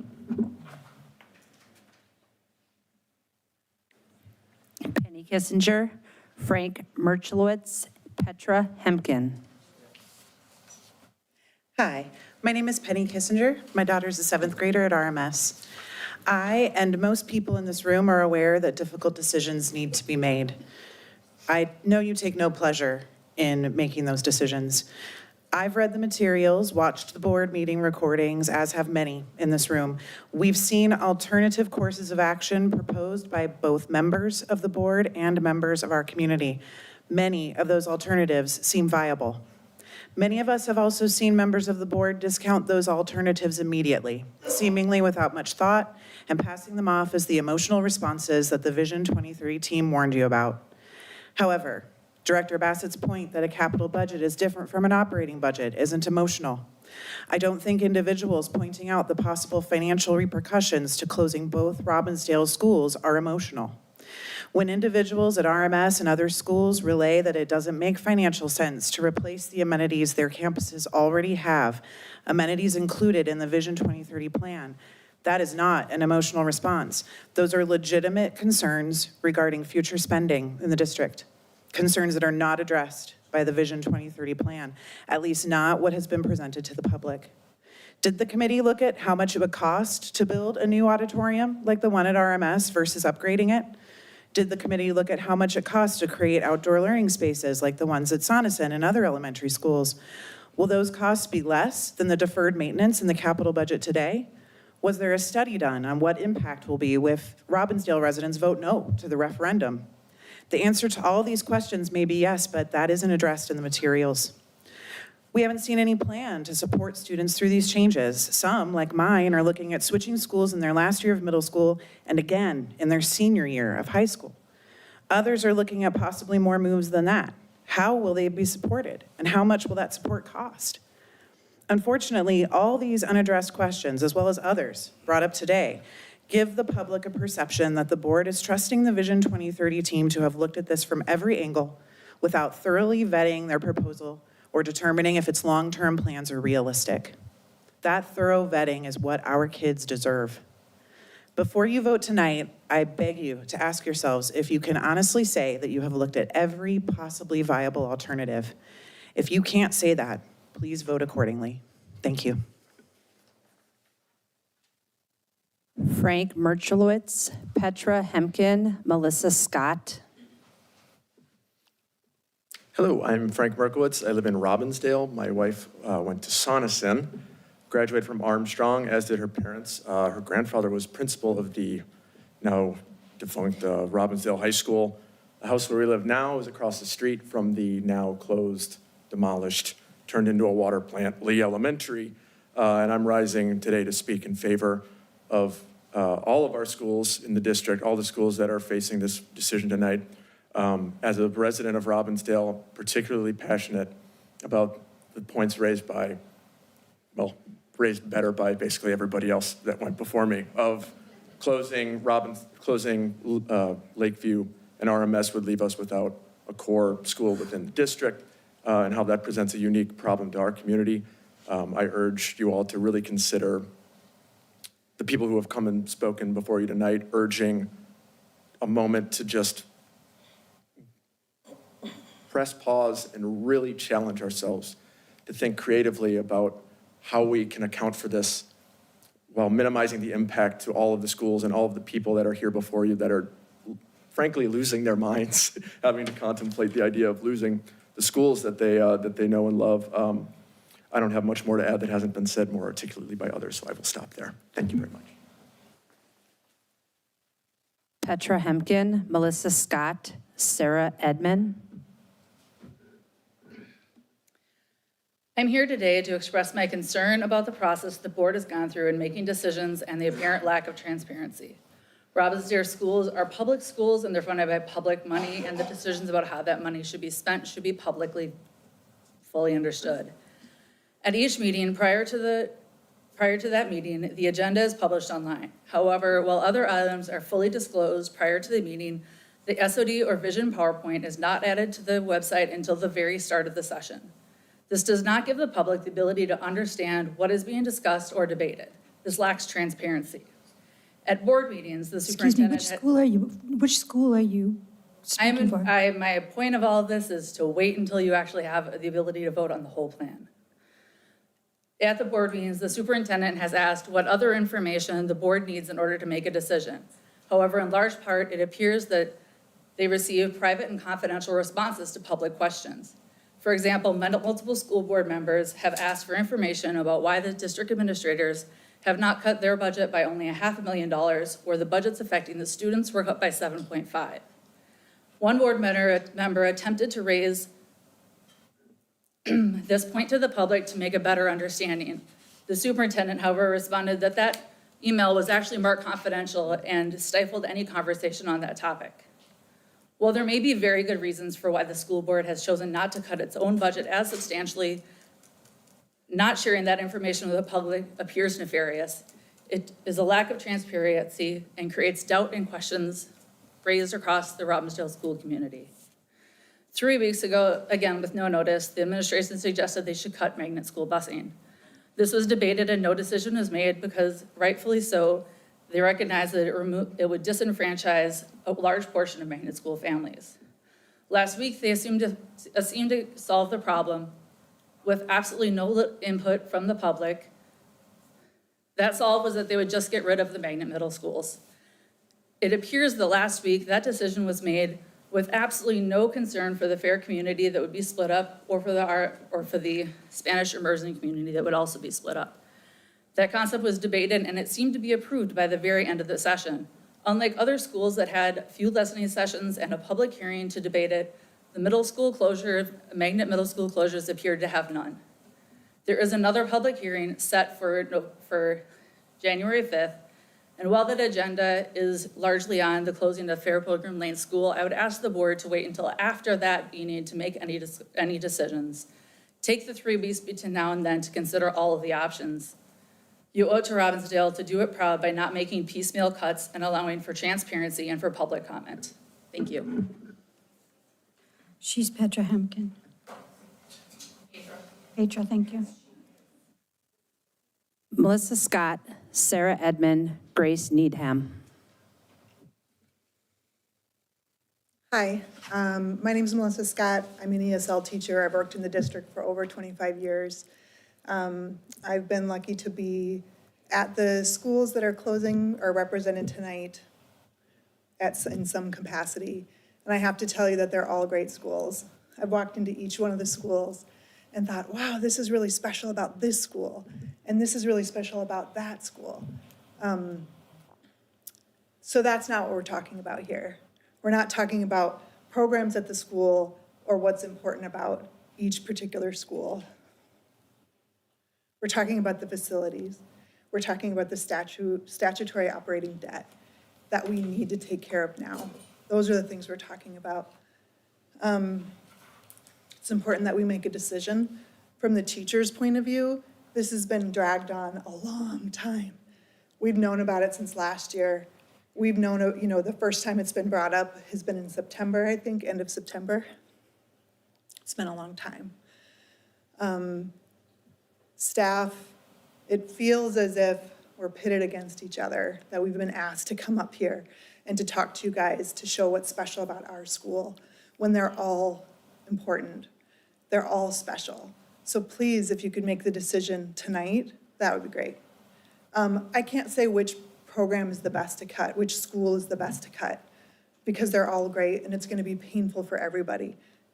Everybody's going to grieve over this. All the schools are going to change, whether they're open or not. I do ask that however you make your decision, I hope it's based on the facts that have been presented, where the location of the school is, how much it costs to repair, what's special about that particular facility, and that you're transparent with that when you make your vote. So we know that that is why, wow, I can't believe I've spoken that long. So we know why you're making the decision, and we know that that decision is being made because of the facts and not because of the emotions that are running high. So thank you. Sarah Edmond, Grace Needham, Brianna Bergman.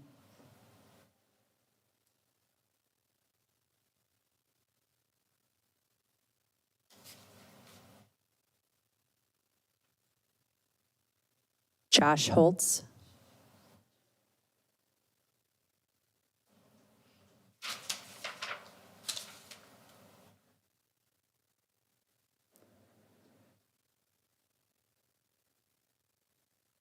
Noah Kolkman.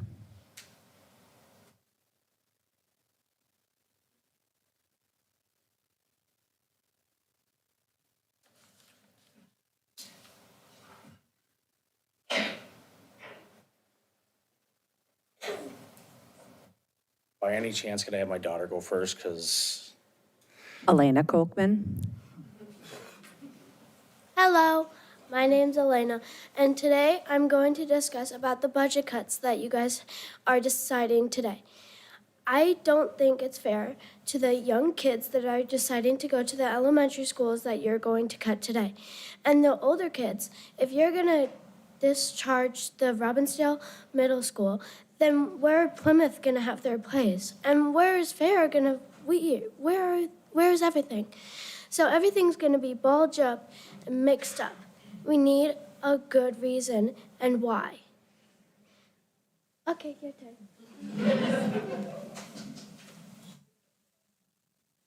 Noah Kolkman.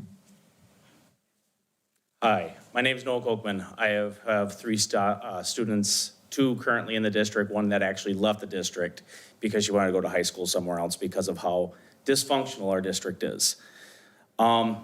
These closing of schools are not good at all. And unfortunately, you guys probably have already made the decisions. And unfortunately, we can try to tell you what we would like to do and what would like to happen.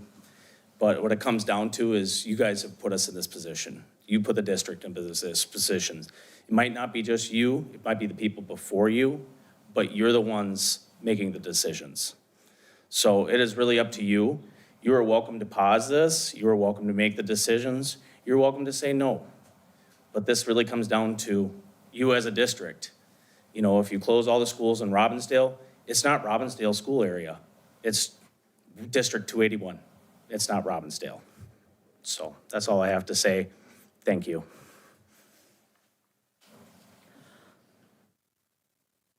Willette Whitted, Carice Roach, Doug Weber.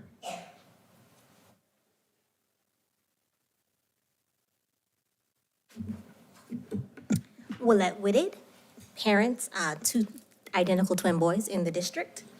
And good evening, members of the school board. I'm speaking tonight as both a parent of a child that receives special education services and as a member of the Vision 2030 team. I am deeply concerned that the data guiding the current school closure recommendations is incomplete. And because of that, I'm asking that the board to pause any closure decisions immediately. The capacity numbers being used to justify these closures do not fully include special education programming. Specifically, the WAVE, RISE, and STAR programs are not reflected in the capacity data that has been presented to the community or to this board. These programs serve students who require specialized classrooms, staffing ratios, and physical spaces. When those numbers and programs are excluded, the capacity numbers are fundamentally incorrect. Those numbers were a primary driver for the recommendations we are discussing today. If the data is flawed, the conclusions drawn from it cannot be valid. In Robbinsdale, special education students make up a significant portion of our district population. Capacity cannot be measured solely by desks and square footage. It must account for instructional needs, mandated services, and legally required accommodations. Ignoring these realities creates a misleading picture of available space that does not actually exist for many students. What is especially troubling is that the discussion for school closures there has been no clear presented way for where special education programs will be relocated. No data has been shared on whether receiving buildings can support these programs, whether appropriate spaces exist, or whether staffing models will remain compliant with state and federal requirements. The omission is not minor, it's critical. Special education cannot be an afterthought, yet historically in this district, it too often has been. Robbinsdale has dropped the ball too many times when it comes to special education, and moving forward with closures without fully accounting for these students risks repeating the pattern on a much larger scale.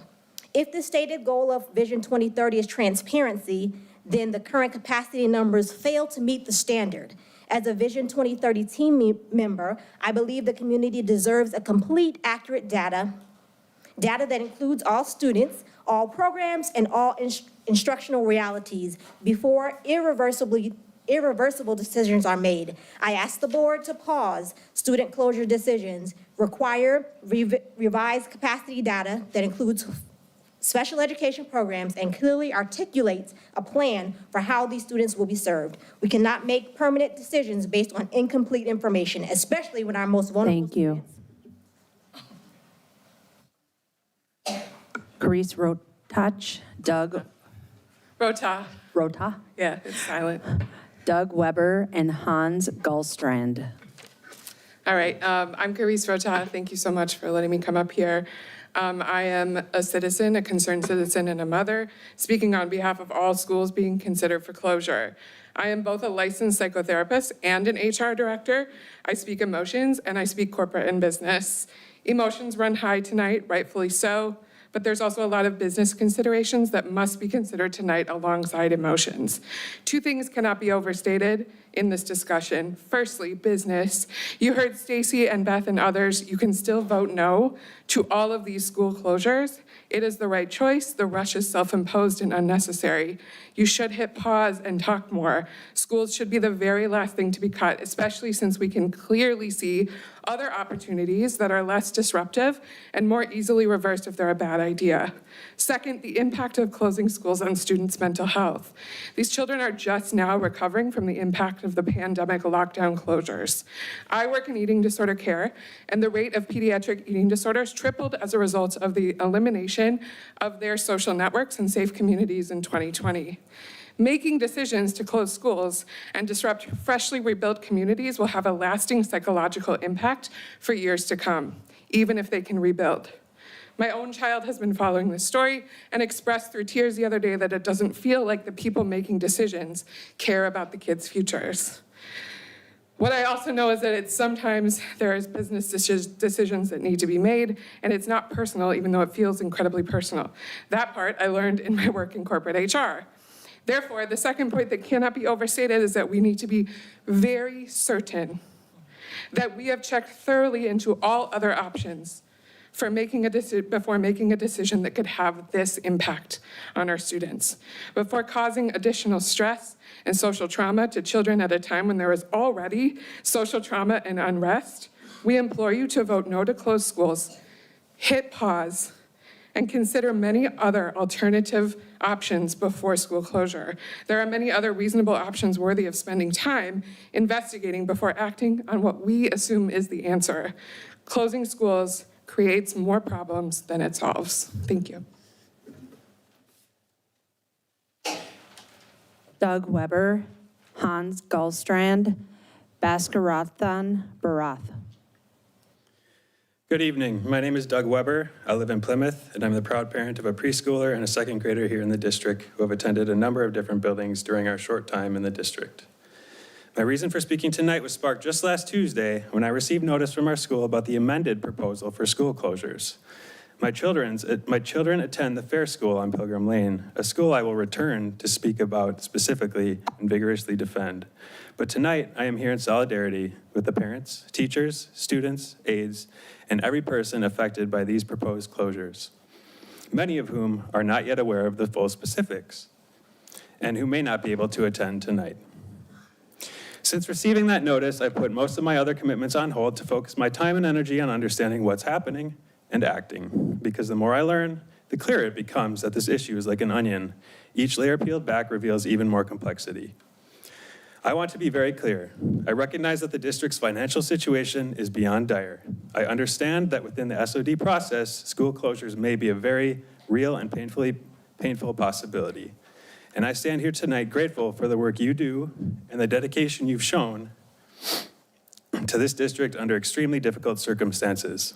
At the same time, I respectfully ask you to support the request for a 90-day extension to the state on the SOD deadline.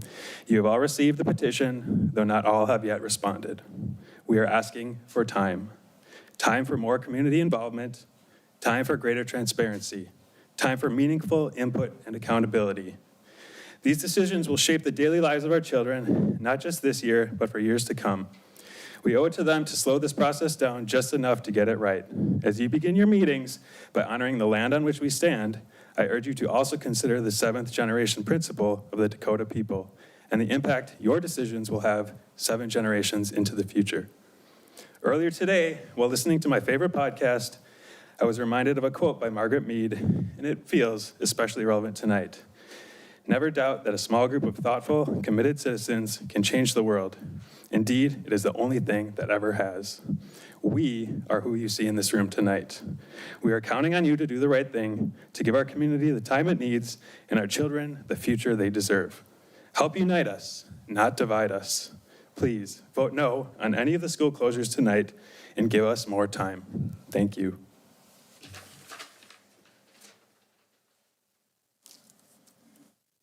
Hans Gallstrand, Bhaskaratha Nathan Barath, and Dan Larson. Hans Gallstrand Sonneson. Our daughter is a first grader at RSI. Our son is currently in 4th grade at Sonneson. We transferred our son from RSI to Sonneson in November of 2024. The teachers and staff at RSI were supportive and communicative, but our son continued to underperform despite their efforts. Our daughter is currently thriving at RSI, but it wasn't a good fit for our son. While exploring our other options within the district, we toured Sonneson and another Robbinsdale school. The other school principal told us they lacked the resources to support our son. He's on an IEP in a setting 1, and that they would not participate in certain mandated programs such as Bridge to Read due to funding issues. While we can appreciate this honesty, it was unexpected and really disappointing for us. Our experience touring Sonneson was the complete opposite.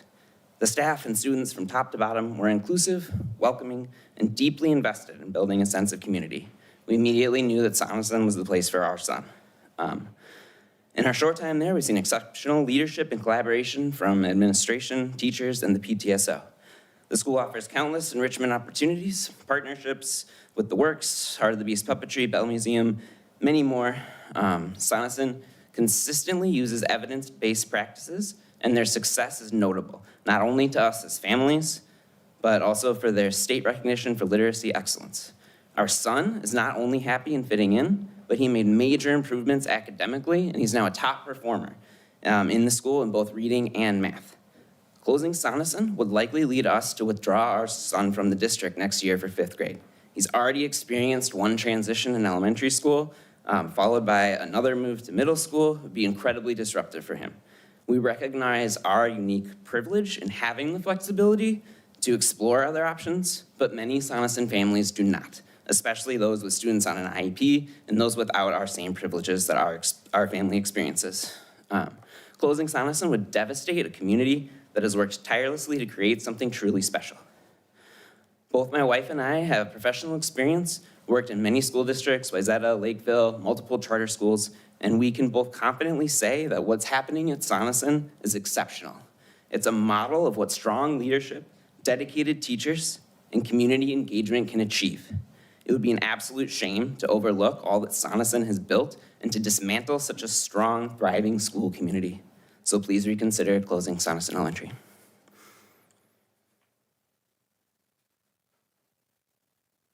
Bhaskara Nathan Bara, Dan Larson, Tyler Broik.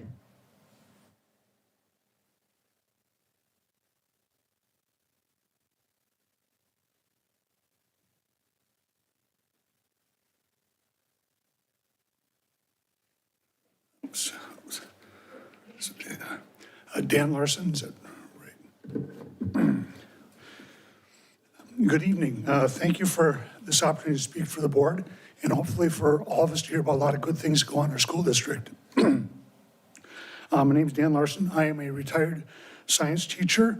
Spent most of my time at Anoka High School, but my first teaching job was in 1978 at Osterman Junior High.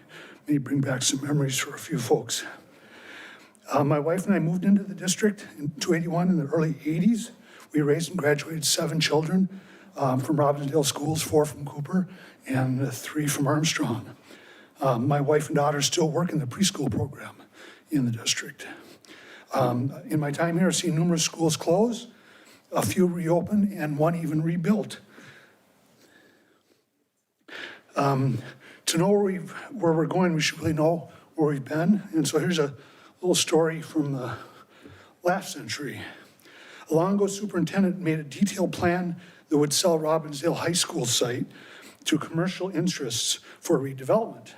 He used the example of Highway 169 and 55 intersection where General Mills built the headquarters. Robbinsdale's tax base would improve. 281 would rid itself of extra space. The proposal needed city approval to rezone the site because it was zoned residential. The city council listened attentively to the professional proposal. The first city council member to respond to the proposal statement included, "We will rezone that over my dead body." The other council members clapped, even a few cheers, and that proposal died. That superintendent thought he knew more, he knew something he didn't. And might be a lesson for all of us. On the other hand, several years later, Robbinsdale city leaders were so pleased when that site opened as Robbinsdale Spanish Immersion after it moved over from Olson Elementary. Eventually, it moved out all 17 programs there. Thank you. That had rented space, and as RSI and Robbinsdale Middle School both occupied the space. I've attended lots of meetings recently, some plans for the district. I've read all of the over 36 pages of the recommendations and seen the observations. And I think one of the things that we should keep in mind, all people in school communities need to feel valued. I guess I would speak mostly for Robbinsdale Middle School. There's a lot of space there and a lot of room. It costs to redo this lot. But I think you need a little more time to make a plan going forward that's we're not going to regret. So Thank you. Thank you. Tyler Broik.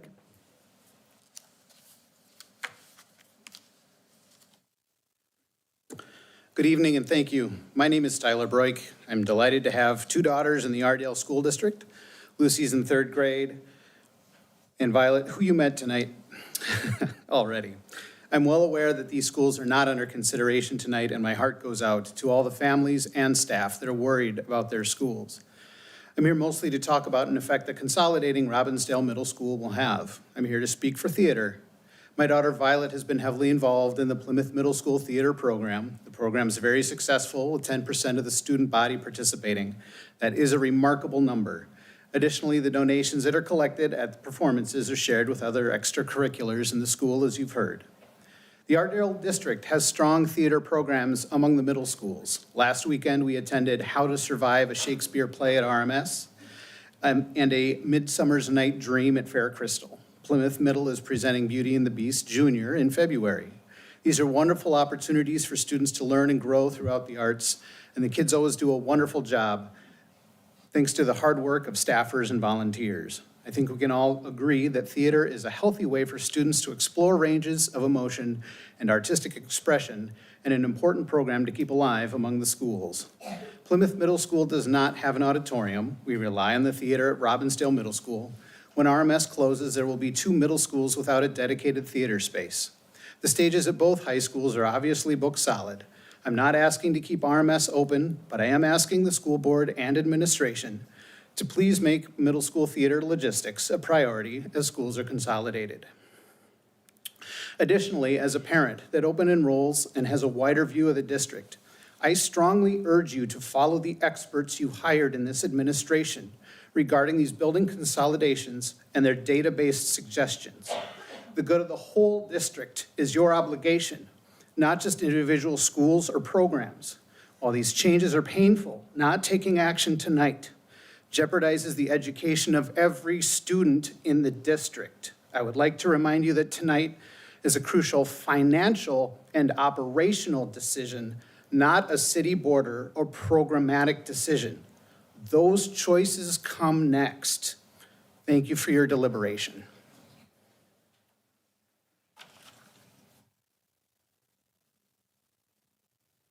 Board Chair Evans Becker, that was our final speaker this evening. Thank you. Thank you, everyone. We've reached the end of the public testimony part of our meeting, which allows for the people to speak for or against the proposed school closures. It is now time for board discussion and deliberation. I'd like to ask the board, do you need a break before we do this, or want to dive right in? Dive right in. Break? Okay. Let's take a 5-minute. Let's take a 5-minute break before we come back and start discussing and deliberating. Thank you. 8:50.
Okay, we're back.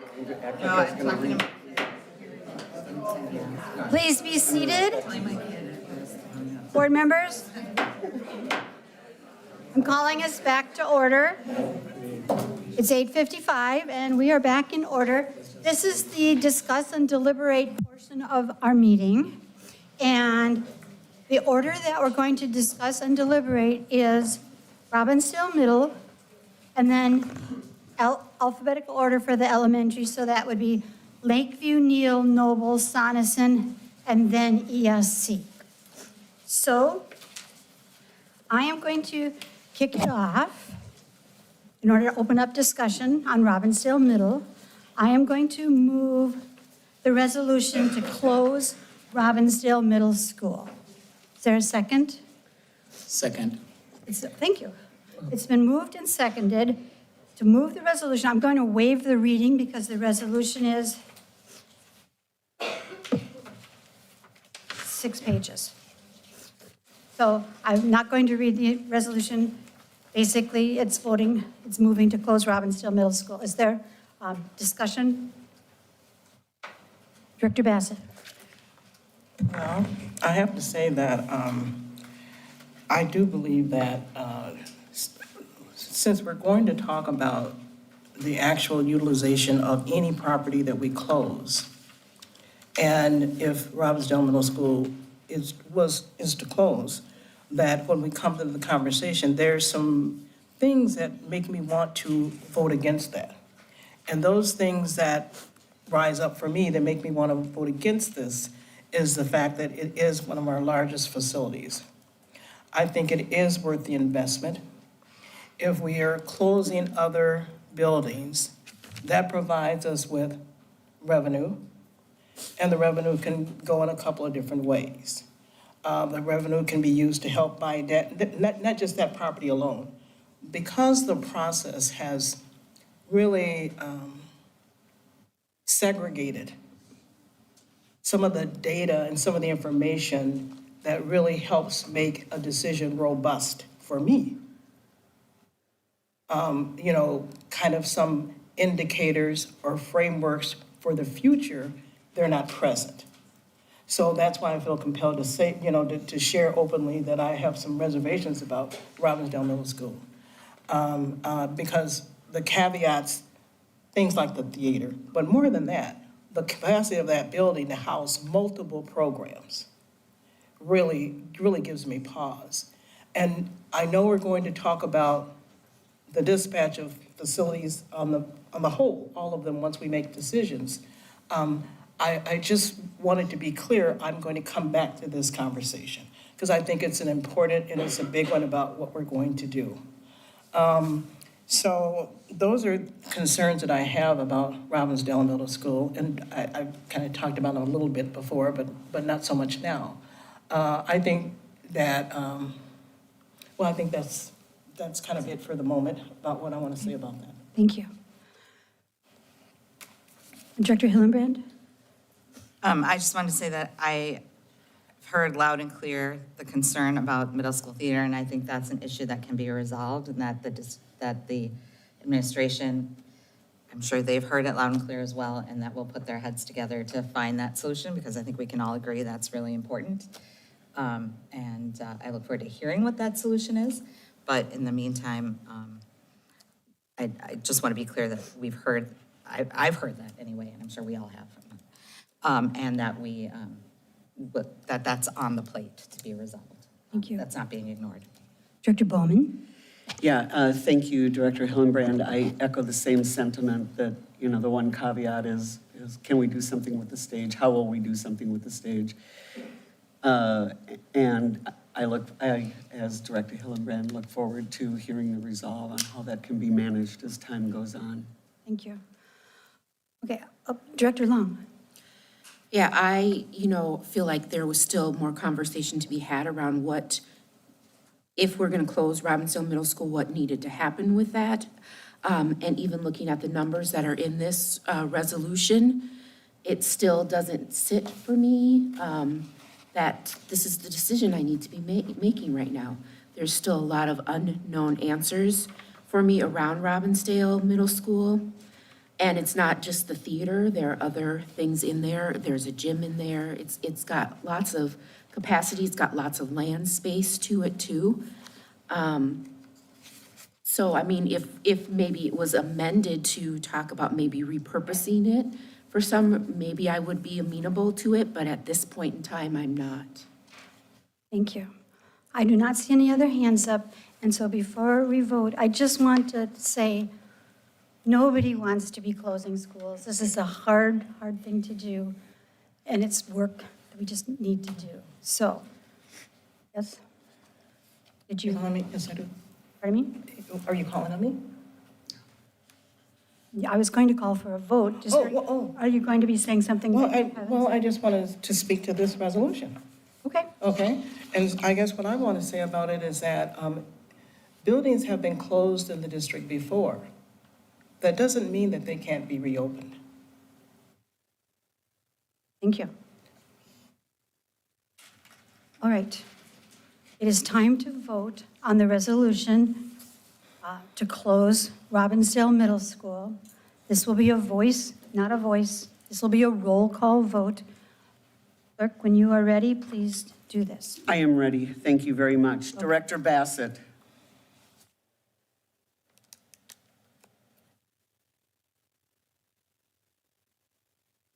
I'm going to vote yes. Director Bowman votes yes. Chair Evans Becker. Yes. Director Hillenbrand. Yes. Director Long. No. Director Wuto. Yes. 5-1.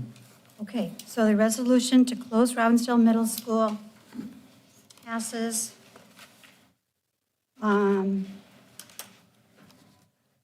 It's duly passed. Do we have to do any instruction to the administration? Nope, the resolution contains the instruction, which I think is to All right, thank begin the you. administrative process. Thank you. All right. The next building we're going to be talking about is the first of the elementary schools, alphabetical order. It is Lakeview Elementary School. Does someone want to make the resolution to close Lakeview Elementary School? I'll make the motion to close the Lakeview Elementary School. Okay, does someone want to second it? I'll second it. Okay. We have a motion and a second to close Lakeview Elementary School. Director Bowman? We're in discussion. We are in discussion. Thank you. I'm not going to be supporting the resolution because I think that the testimony that I've seen so far really does indicate that we need to leave an open building in the city of Robbinsdale, and that's why I will not be supporting the resolution to close Lakeview. Thank you. Director Hillenbrand? You know, I think this is really difficult, and I just want to say that I do agree that all of our schools are doing wonderful things. We are. And our job is to think systemically. I mean, my kids go to schools and they go to the same school, but a school in this district, and I'd hate to see that school closed. But by closing schools, what we're going to be able to do is we're going to maximize resources, and we're going to be able to provide better resources for our kids. And that's what I'm looking for, because we're going to have fully resourced schools. We're going to have more supports in those schools. And frankly, regardless of what schools we close, the remaining schools aren't going to be the same as they were before. They'll have the same name, but they won't have the same teachers. They won't necessarily have the same principals. They're not going to have the same kids in them. They're going to be different schools. So we can say we're closing building A, we're closing building B, but it's not going to be the same Sonneson or the same Neal or the same Lakeview or the same Noble. So I think we have to remember that when we're making this decision. So it doesn't, in the end, we can say we're closing a building, but you can fight to have that building named A or B, not closed, but it's not going to be the same next year at all. And the other thing that's clear is that dragging this out is doing more harm than good. And so I'm really glad we're going ahead and voting tonight. And I think that because of all of that, close, the other thing is the pressure from the city, and I understand, but the city wouldn't turn around and let us tell them where to build a playground, or where to build a park, or where to build a municipal building, and rightly so. And I think that we need to do what's best for our students, for our district. And when we look at the numbers, I think you could go either way. But, so I don't know that there's a right choice or a wrong choice, is my point, because it all kind of, in the end, like I said, it's not gonna be the same Lakeview, it's not gonna be the same Noble, it's not gonna be the same whatever. So, I don't know. I'm just saying that, like, I think that all of this, I feel all of the emotions, I feel all of the heartache and the heartbreak, and I feel really, I feel the burden and the weight of it, but I just want to be clear that even if we say school A is closing or school B, it's not going to change the end result, which is going to be, it's not the same school. Director Long, then Director Wuto, and then Director Bassett. Okay, well, I kind of prepared a statement for all of this coming forward, so I'm just going to read my statement. It kind of applies to all of it. I'll not be supporting administration's recommendation around SOD for numerous reasons, including a rush timeline, which has perpetuated hostility discussions amongst not only board members, but also between stakeholders in the district, which in effect pins schools against one another. This is not leadership. Despite the district's dire financial situation being publicly outlined for over a year, conversations around district visioning amongst the board has been missed. As a result, stakeholders are pushing back in frustration, anger, and sadness are presented in listening hours, our emails, LTEs, in local papers, poster signs during meetings, and student walkouts in their schools. Ignoring or minimizing these effects is not leadership. Sorry, I'm nervous. While it is true that most conversations around school consolidations and closing or other cost-cutting measures would cause pushback, it is also true that effective communication, measured and detailed deliberation allows for processing and reasoning to prevail. Going forward, I cannot support recommendations made by administration when those same individuals gave themselves and accepted market rate pay increases for themselves and other positions while demanding our student-facing employees to do more with less. I will continue to advocate for, as I have since February, discussions focused on prioritizing the needs of our students, including small class sizes, student supports, and building upon programming that works in 281. Breaking the entitled attitude and poor financial management that has plagued this district has too long requires partnership with families and true board collaboration and oversight. And then, and only then, can we begin to reimagine 281. I ask the board to focus on collaborating with families and focus on improving the district capture rate. Going forward, I expect timely, detailed conversations, reflection, and consideration around community input and student-centered budgetary decisions. This is what stakeholders of 281 deserve, and as the board votes on this, I want long-lasting, impactful decisions that are going to be made with students in mind. Thank you, Director Wuto. Yeah, thank you. This is a tough decision, and I think the public and everybody that has spoken here today has echoed the same. If we had our way as a district, I'm sure we will hold a pause, but I don't think we have the privilege or the time to do that right now. Concerning Lakeview in particular, I think I brought up my initial concern, and it still holds today, that I don't think uprooting all our schools from one community in the same year will serve us well. We all will agree that systemic issues, probably in the past, not by anybody sitting here today, is impacting decisions that we are making today concerning one or two of our schools. So to make sure that those systemic issues are not continuing to do the same thing to communities, I will not be supporting closing Lakeview. Dr. Bassett? Well, I'm not going to vote to close Lakeview. So, so my vote is no for that. I will further say that one of the things that I've really kind of pondered tonight is it didn't fall on deaf ears, this whole notion of we've got another hearing with another couple of buildings coming, and that's coming in 1 week.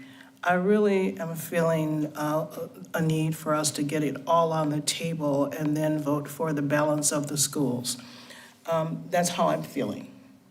And I do believe that the dates that we have and the dates that we're facing appear somewhat problematic, and that it's a little vague to me. We hear about the SOD, we've got to do it. We don't have till January, but we've got to do this. We have to publish and all of that. So I appreciate the latitude to actually add some additional things on the table and have this hearing this coming up. I think we can benefit from waiting to do some of the balance of this, because I myself am conflicted between, there are 3 schools that I'm conflicted with. And I really am not clear about the special education resources in those buildings.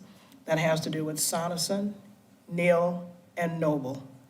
Those buildings collectively, I would like to see side by side with what kind of programs are in those buildings, who are they serving, those kinds of things. The square footage, I've seen numbers that have changed. I mean, everybody kind of talking about what's on their mind. I'm doing the same I thing. just want to keep our remarks about Lakeview right now, though. I'm talking about Lakeview. I just didn't give my preamble first. Others did, quite frankly. So, and so I think that this is an issue for me, and I'm just being transparent like I was with Robbinsdale Middle School. You know, and if we have another hearing that's coming up in a week. I think we're coming- It's a listening session in a week. Well, Chair Evans-Becker, I just wanted to clarify. I understand. I'm very clear about what I'm saying. I'm saying to you, I'm voting no for Lakeview, and I'm further sharing that I have some concerns about several other of the proposals that are coming forward tonight. That's what I'm saying. And I'm talking about the reasons why.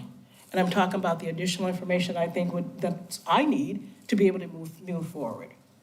I'm doing the same thing. I really respected what Director Hillenbrand did. She talked about a scope of issues. I respected what Director Long talked about. She talked about a scope of issues. I'm doing the same thing. And so, and I'm being transparent about it because I think we've heard a lot of stuff tonight. I'm not okay with us dragging this out forever and ever and ever. I think we have some other date certains that are coming up where we can talk about what we do in those meetings. And one of those things, we have a hearing, we can decide to have some votes there. We did all the publishing we need to do. So I will pause there because I don't want to go on and on and on. I appreciate what you said, but I just am, advocating for myself for the same latitude everybody else got at this table. Thank you. Okay. And to be clear, next week is a listening time. The hearing is for the closure of Fair Pilgrim on January 5th. There is a listening time then also, but it's a listening time next week, not a hearing, just so people are clear. All right, so we have a resolution on the floor, and you did want to waive the reading, didn't you? Please. Thank you. Please. Because it is also 5 pages. Okay, so we have a resolution, and the resolution is to, resolution closing Lakeview Elementary. Can we have a roll call vote, please? Thank you, Director Evans-Becker. Helen Bassett? No. Director Bowman votes no. Chair Evans-Becker? No. Director Hillenbrand? Yes. Director Long? No.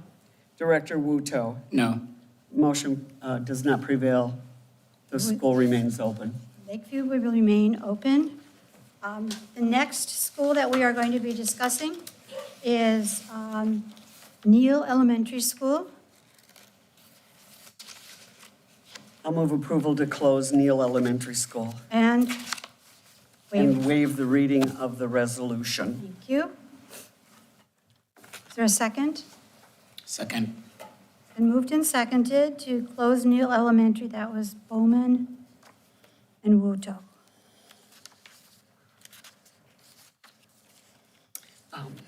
Director Bowman? I'm going to support I am not going to support the closing of Neal Elementary School. I think having done side-by-side comparisons that people say do not exist, we've had a lot of side-by-side comparisons that are data, number of students, breakdown of ethnicity, square footage, every kind of piece of data imaginable. I have never seen a more comprehensive plan, put a comprehensive analysis of the facilities owned by this building in the past 40 years. We've never had the type of comprehensive analysis of what these buildings are. So I view the Neal site to be a great site because it's a huge site. It's lots of underdeveloped. There's lots of room for doing new and wonderful things. I do know that every single one of these buildings is going to have the capacity to have special education programs that are as dynamic as they are in their own buildings. And to what Director Hillenbrand said earlier, every one of these buildings is going to go through a lot of changes, whether Neal goes to Sonneson or Sonneson goes to Neal. Every single one of those students in each one of these buildings needs to be accounted for their needs. And I have every bit of confidence in not only the staff, but the administration leading our district to make sure that none of our students fall through the cracks. So the property itself at Neal, the central location in our district serves neighborhood schools in the long run, and the safety of things like the cafeteria were highly important to me as I looked through all of the data, and I have read the data. Whether we agree with what the conclusions I've come to as a result of studying this and listening to people and talking with people in the neighborhood, this decision was not made due to a lack of data. I will be not supporting this and hoping that we can keep Neal School open. Okay, I don't see any other hands up, so I'm assuming that we are ready to vote on this. Great. This is the resolution closing Neal Elementary School, and it is a roll call vote. Thank you, Chair Evans-Becker. Director Bassett. A vote to close, Neal. Pardon? You are a yes? She didn't say that. Yes, I'm abstaining for the moment. Okay, thank you. Okay, so Director Bowman is voting no on this, which is to keep Neal School open. Yes. Chair Evans-Becker. I'm voting no. Director Hillenbrand. No. Director Long. No. Director Wuto. No. Director Bassett, you want to stay and abstain? Yeah, you can leave me there. Great. Okay, the vote Motion is does prevail. five yes, 5 no, Yeah, 5 no. 1 abstain. The resolution to close Neal Elementary School has failed.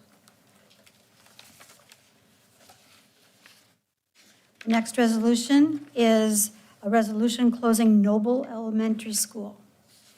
I'll move approval of the closure of Noble Elementary School. Okay, do I have a second? I'll second. Bowman and Hillenbrand.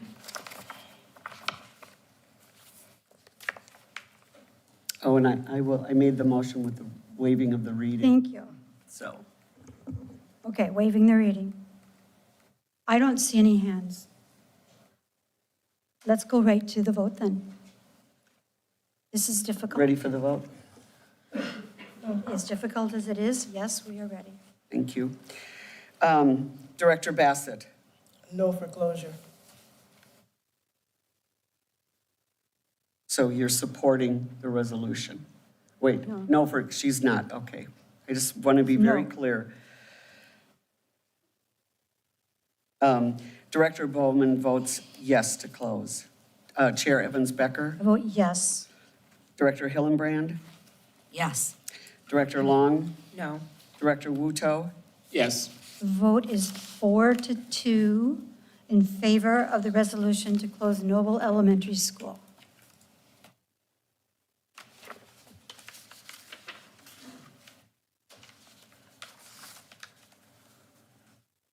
next resolution is a resolution closing Sonneson Elementary School. I'll move approval of closing Sonneson Elementary School with the, waive the reading of the resolution. I'll second. Seconded by Director Bassett. Seeing no hands and sad faces, can we take the roll call vote, please? This is on the resolution closing Sonneson Elementary School. Correct.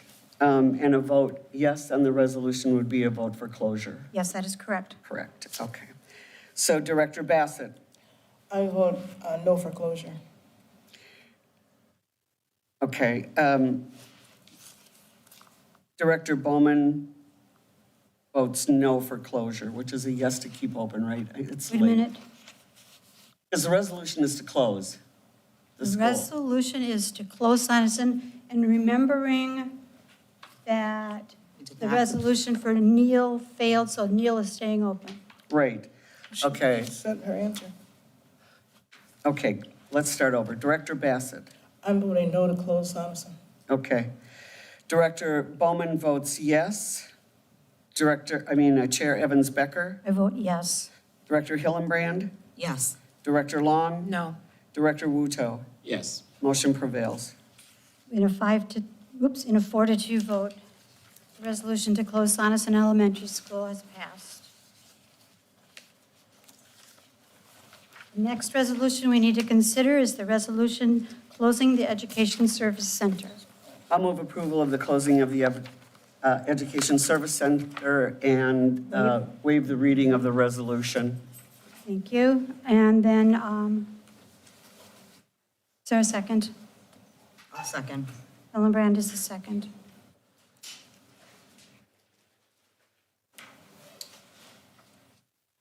Are we open for discussion then? Then we have a motion and a second, which opens it up for discussion. When I see a hand, I'll call on someone. Director Ruto. Yeah, I'm struggling with this one also a little bit because I think we've talked about saving dollars, right? And so if we are moving staff from this building to a new building in the next few years, is there a possibility for another shift of staff to another location, right? And so if we are spending $500,000 to be able to put them in one building right now, and then in 2 years, decide or say a referendum passes, and we have a better location for them, it seems to me like a waste of resources, no matter what bucket those dollars are coming from. That's one of my concerns. However, I also see the need that if we do decide to leave the location vacant, then what we do with it in the future may become a possibility. So I'm a little torn on what really to do. But the dollar savings that they are moving with, it doesn't really seem to make sense to me why they should move. But I'll make my final decision when it's time for a vote. Are we voting now? Director Bass. We're not voting, we're discussing. Oh, I know, but, I mean, we're in the midst of that vote. And you had your hand. Yeah, and Do you wanna- I just believe that right now is not the time. If we're talking about moving all of these buildings and closing various schools, I think it's really important for our administrative brain, sorry for that nickname, but I really think it's important for the administrative brain to be stable and put. Because all the systems that are tied to these moves of these buildings are tied with the administrative leadership from this building. There's no rush for this building to close, and it's gonna cost us money to move it and retrofit it and do all the things. So I think that placing the closure of ESC into maybe the phase 2 and all of that, when we're talking about all the buildings. I mean, if there's one thing we are gonna have, it's gonna be a lot of excess space. And we have a whole discussion to have about facilities. And so I don't think that we need to take this facility out of that discussion. I think it needs to be in that discussion. And so I'm going to be voting not to close the ESC at this time. Director Long. Yeah, I guess during the hearing, a good point that somebody brought up was zoning. And the city council's They're the ones that determine what each land will be zoned for. We've already had an issue with New Hope and us purchasing a warehouse to use for students that they say, no, we can't use it for. And so I would hate to get ourselves in a situation where we're closing these buildings and now city councils are saying, no, we can't rezone them to sell them for something else.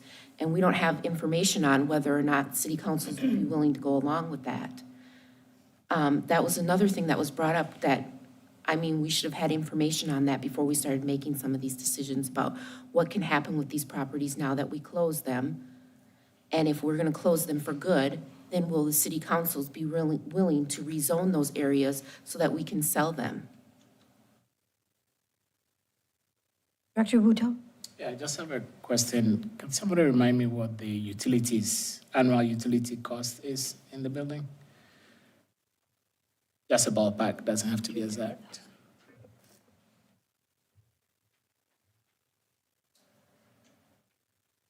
Excuse me, best estimate would be $30,000 to $50,000 a year. Best estimate, and that would be water, heat, electricity, garbage, that sort of thing is what we're looking for. And then there would be custodial costs and other maintenance costs for this building as well. So that total cost will be about what? The total range runs between about $130,000 to $160,000 a year.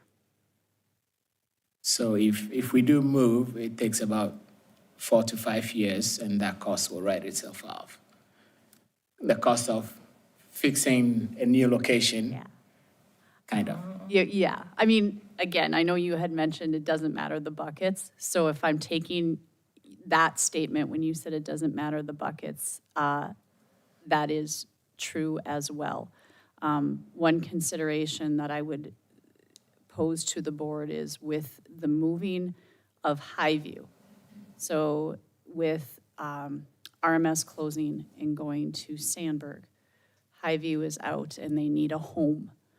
And unless you are going to or Highview is going to get relocated to an existing building, if they were to take over a space that was just closed, then you don't recognize that savings because you technically then didn't close that space, and we would go to be paired with them. Otherwise, you haven't reduced what was proposed that we reduce. So there's just a consideration as it relates to this building and what might happen.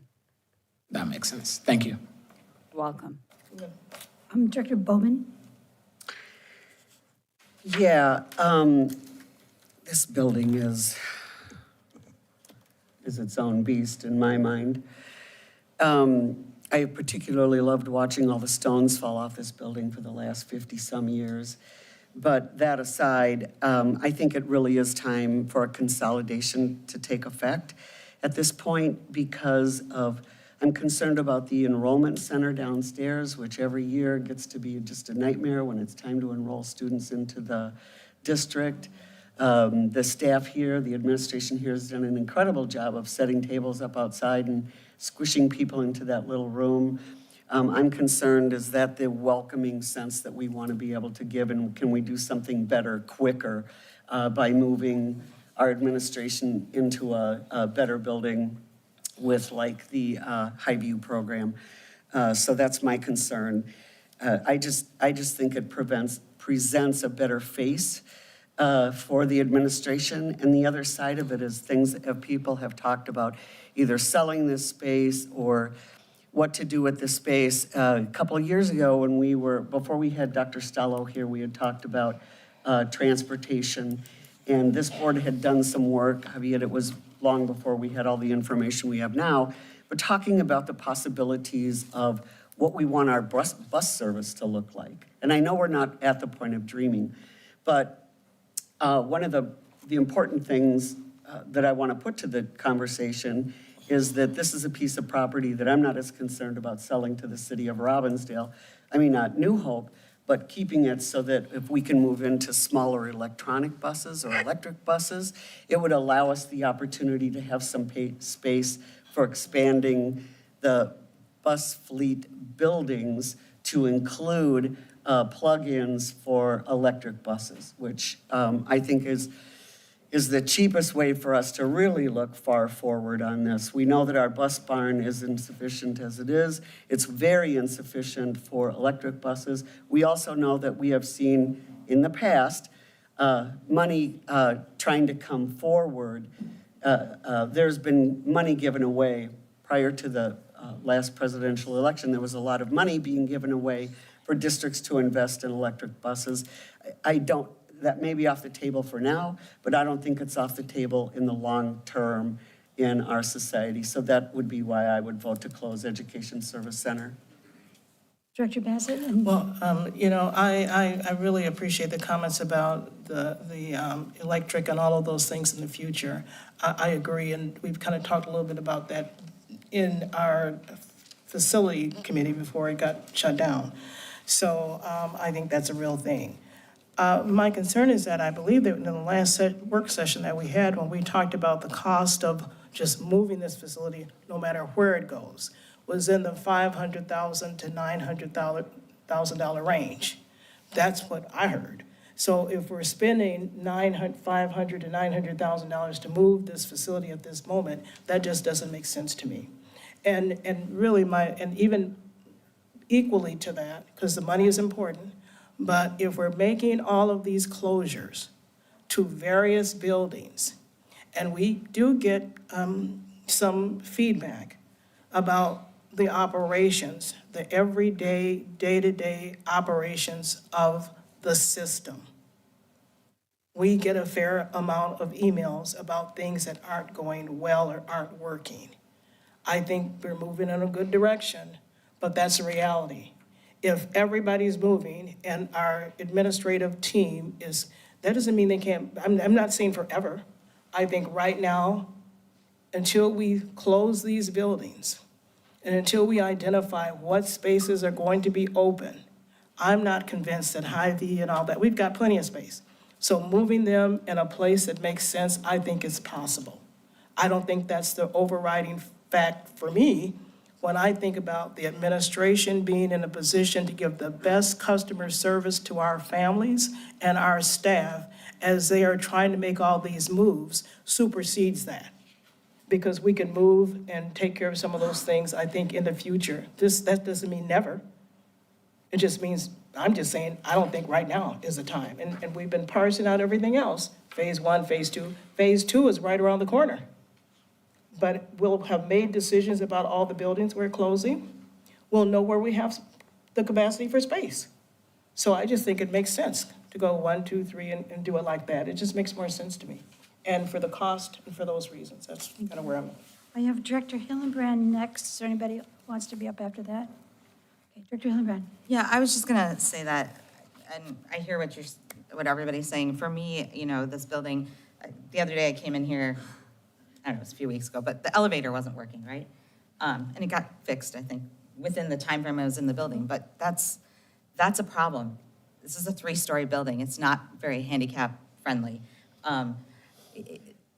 This is a building that this boardroom isn't an adequate size. If we moved into another space, we could have, I don't know what building it would be, but there'd be media centers, there'd be cafeteria, there'd be other spaces that we could turn into boardroom, for example. So there are a lot of other benefits. So I hear what you're saying, but I also think that, and you don't have to do a tremendous amount. Like I said, at last meeting, I was at Stillwater's, I think they're teaching and learning building, and they're using elementary school building. They're using elementary classrooms as meeting rooms. It clearly was an elementary classroom, right? And it works. They have the screen, the Promethean boards, they have the, and they're meeting in there. They didn't even change a thing in the bathroom, and it all works. So I think that, I think we're projecting a lot into it. I think it could work either way. I also think that if we can save money, and it does make a difference what buckets they're from, because capital money can be spent on building, on things like putting up the cubicle walls, and it doesn't take anything out of the classroom. But operational money, so the money that we're spending, paying the custodian, that is money that is then not spent in the classroom because we're paying for the custodian here.